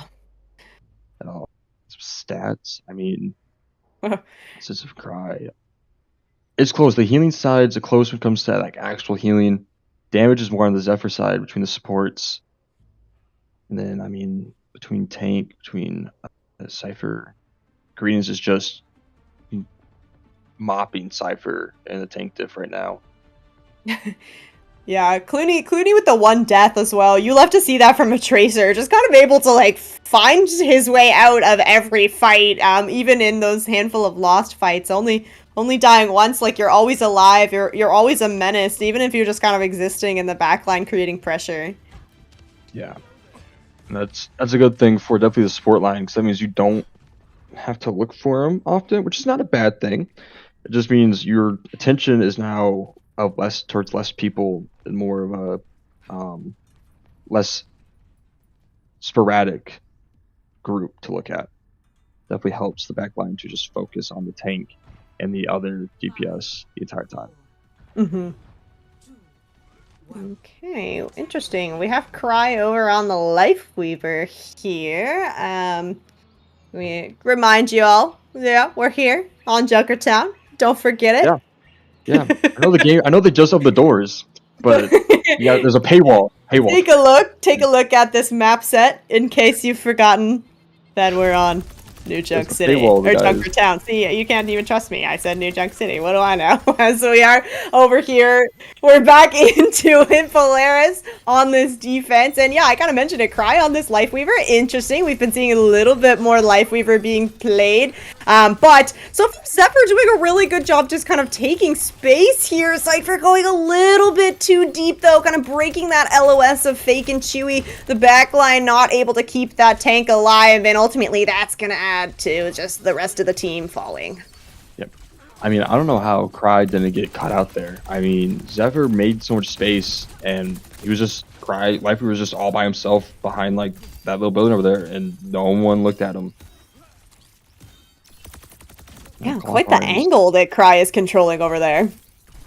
Yeah, because I mean, if your team kites, they're gonna stay tucked to that building and play back. You're kind of just caught out, so he's got to be very careful. with, you know, figuring out where everyone is and positioning. Other than that, I mean, Zephyr has to take advantage of him being out of position and catching him out.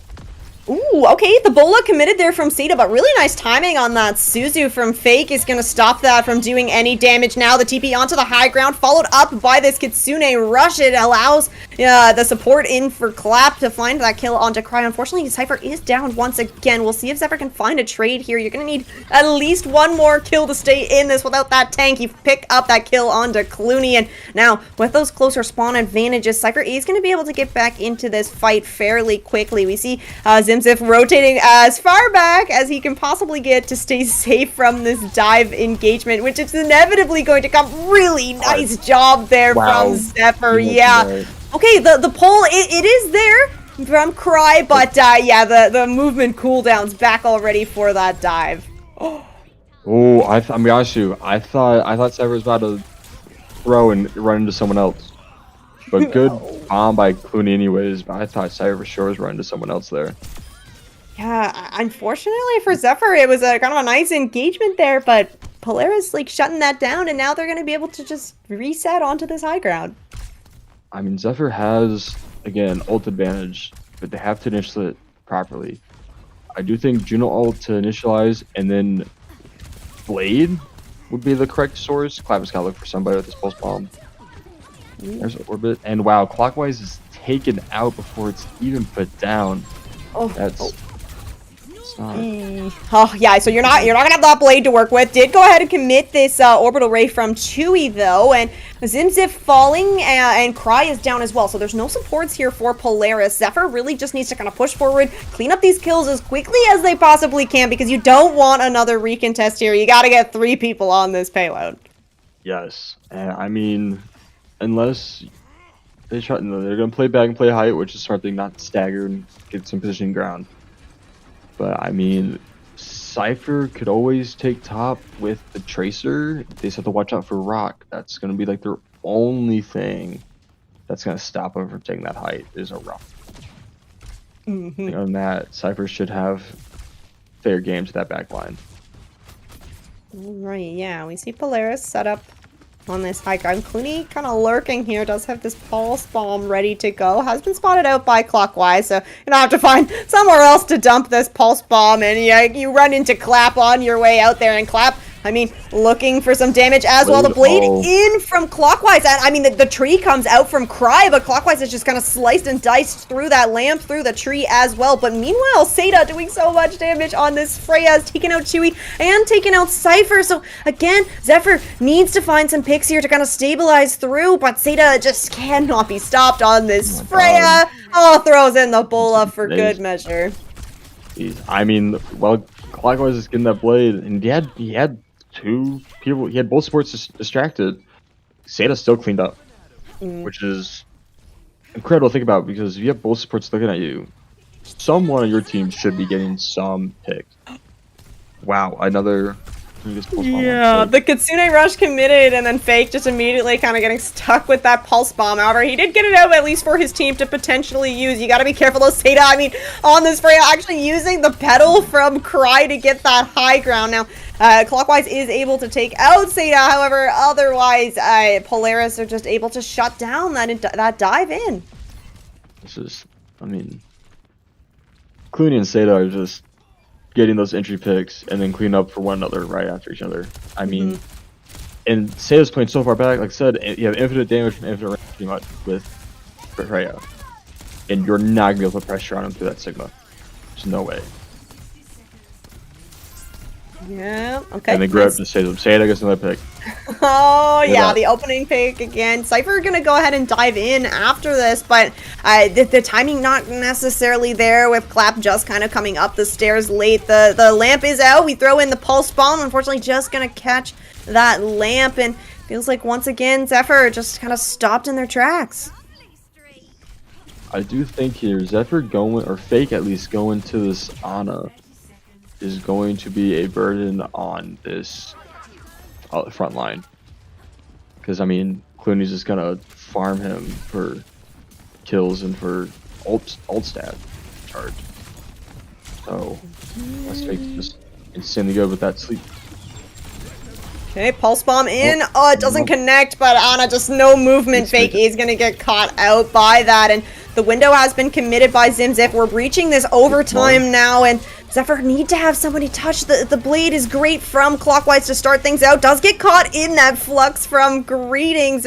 Cypher back in this though, so he's gonna find that kill onto Sato, who's been doing so much work for the side of Polaris. Chewy falling so low, and now not looking like there's any supports. Fake has swapped over onto this Kiriko just to get back into the point a little bit faster. Primal Rage here from Cypher.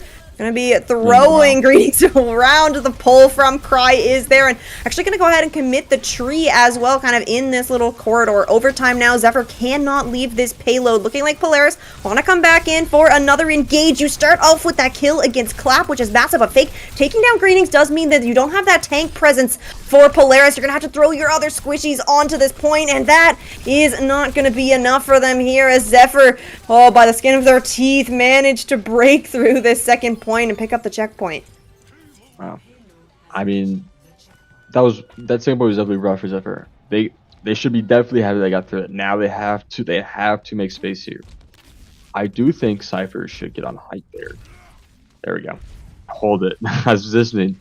And yeah, let Chewy just be on payload just like they were doing, and just, I mean, your team guys have to look for a pick here. They have to get these first entry picks before the other team does, just to get some value out of this. Yeah, and Clap does have this pulse bomb to try and make it happening. Looking for a potential target, but I mean, it's just a little bit too slow. Nice, the drive-by pulse bomb onto Greetings, but the hands were up. Wow. It's able to get the healing from his team, and even though it was a really nice stick, the follow-up wasn't quite there onto the tank, and Polaris are able to kind of stabilize in this high ground. Now, Clooney has a pulse bomb of his own. Sada's gone ahead, picked up that opening kill. The Kazune Rush has been committed here by Fake, but it doesn't stop Sada from, again, finding another kill. Cypher down, and that is going to be Polaris just kind of withstanding that first engagement from Zephyr and just coming back stronger. Yeah. I mean, they have chance for touch, but I mean, they have Bola, they have Pulse Bomb, they have Window, they're about to have Flux. I mean, the odds are definitely not high in Zephyr's favor here to take this for themselves. Yeah, the window here committed from Zip, just gonna make so much damage raining down onto Zephyr as they try to rotate in. We'll be able to get this checkpoint at least contested to trigger the overtime, but now it's not gonna be looking too good for Zephyrs. They have to stay on this card. The pulse bomb finds Cypher. You don't have the tank. So much HP now gone from this, and with Greetings cleaning up Clockwise and Clap, that is going to be match point. Polaris taking this in a 2-0 sweep. Oh, sweet. I mean, it's Zephyr's just, they lose down their map depth there. Again, like we said earlier at the beginning, they had to gain at least a map out of this, as they were the underdogs at the bottom of the bracket. But I mean, honestly, I think my MVP for this overall, I think, has got to be Clooney. I mean, who's doing great. Clooney, the Tracer. I would say Clooney, probably Seda. I'll be honest, he was probably Seda. I mean, Sada's had an ace, had a 5-person kill streak on defense. I mean, would play cleanup crew, first picks. I think they delivered everything. I think Seda was my MVP for this map. Yeah, especially I think kind of shining on once we moved on to Junkertown there. Just, you kind of mentioned it, irrelevant. Like, it felt like Sada was able to kind of like pick up these opening kills kind of over and over again. And that, I mean, that's what you really need kind of from your DPS, especially on these long range kind of poke maps where you're playing the poke composition. It's all about setting up your DPS so that it can really shine. And I think Sada and Clooney also both really stepped up to the plate there. Yeah, of course. I mean, Clooney was going crazy with the pulse bombs. I mean, a few sticks, a few things got knocked off, but I mean, in general, would get something out of it. Whether, I mean, I'm be honest with you, Fake was the other end of it. I think out of 3 of the 4 times she had it, was Fake was definitely the one getting targeted. People are showing why they're near the top of the bracket, clearly, with Pure Force. Zephyr, I mean, they did their job the first map on Junkertown. I just think they, like any team, there's always some room for improvement, whether it's massive or very minimal. But they just got to figure out, I think, target. I always say this every week, I feel like, but target management. I think some comms, because when I was playing, our comms were the same way. Everyone would say a target, but they'd all be separate. And then you would swap targets. So someone would say this target would say, let's say the DPS, someone would say the support, and then they would swap their target, go for the other person, and they'd be all over the place. Yeah. So I think it's just target management and actually locking in on someone or looking for someone out of position and then taking advantage of that. Mm-hmm. All right, well, let's take a look at the standings now that we have these scores entered. So for the Aspen division of A-League, Polaris is going to be able to hold on to that second seed. Zephyr, unfortunately, not quite finding the win that they were looking for, but hey, there are still more weeks to go, so no worries about that. There's a chance to come back, and yeah, like Irrelevant said, there's things to be improved on. No problem at all. As we'll take a look at some of the other matches that were going on today. So we had some happening over on that A stream, but overall, I'm noticing quite a lot of 2-0s here. Irrelevant. Hey, my team was the only team to break it to game 3. Proud of that. But yeah, a lot of sweeps this at least for today. Tomorrow could change, but yeah, a lot of sweeps, and it looks like win column, the team on the left that's had first ban has won majority of today. So this is a coincidence. We're gonna start a conspiracy theory, guys. If you're first ban, you automatically have advantage to win. Just overthink it entirely, guys. Yeah, there's always an opportunity to overthink. No worries. Make it happen. Right. So, like you kind of mentioned, there's more matches to be had all weekend long. This was just our first day of the weekend. So, tomorrow, here's a look at the matches that will be happening and will be happening on the respective streams. So, we'll have the A stream and the B stream going tomorrow to cover some of these matches. Yes. I think I'm the Borealis Nurture game tomorrow. I think that's casting that match tomorrow. So can't wait.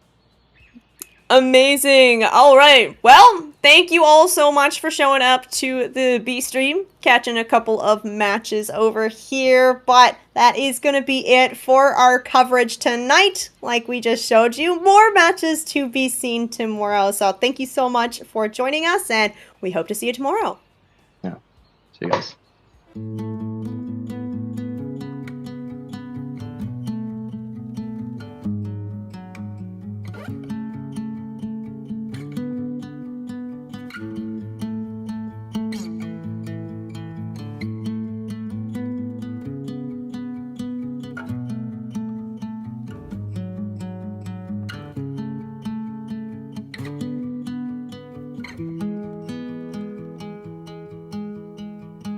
I don't know what it means, but there's a smile upon your face, and I see something shimmering in your eyes.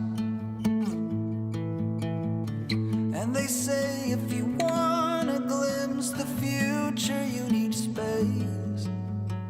And you said you'll put down your morning guns.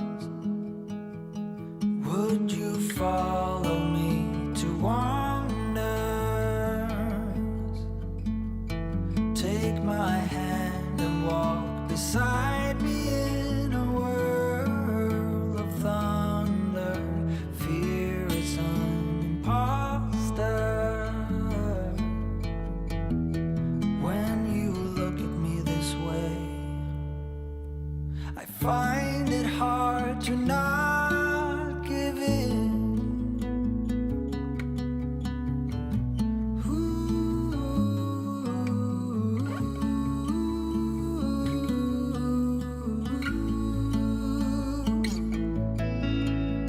So the days became weeks, it felt just like the night before. You were slowly fading in my mind. When you left, I was so completely gone, but now I'm sure you were some of the best of things to find.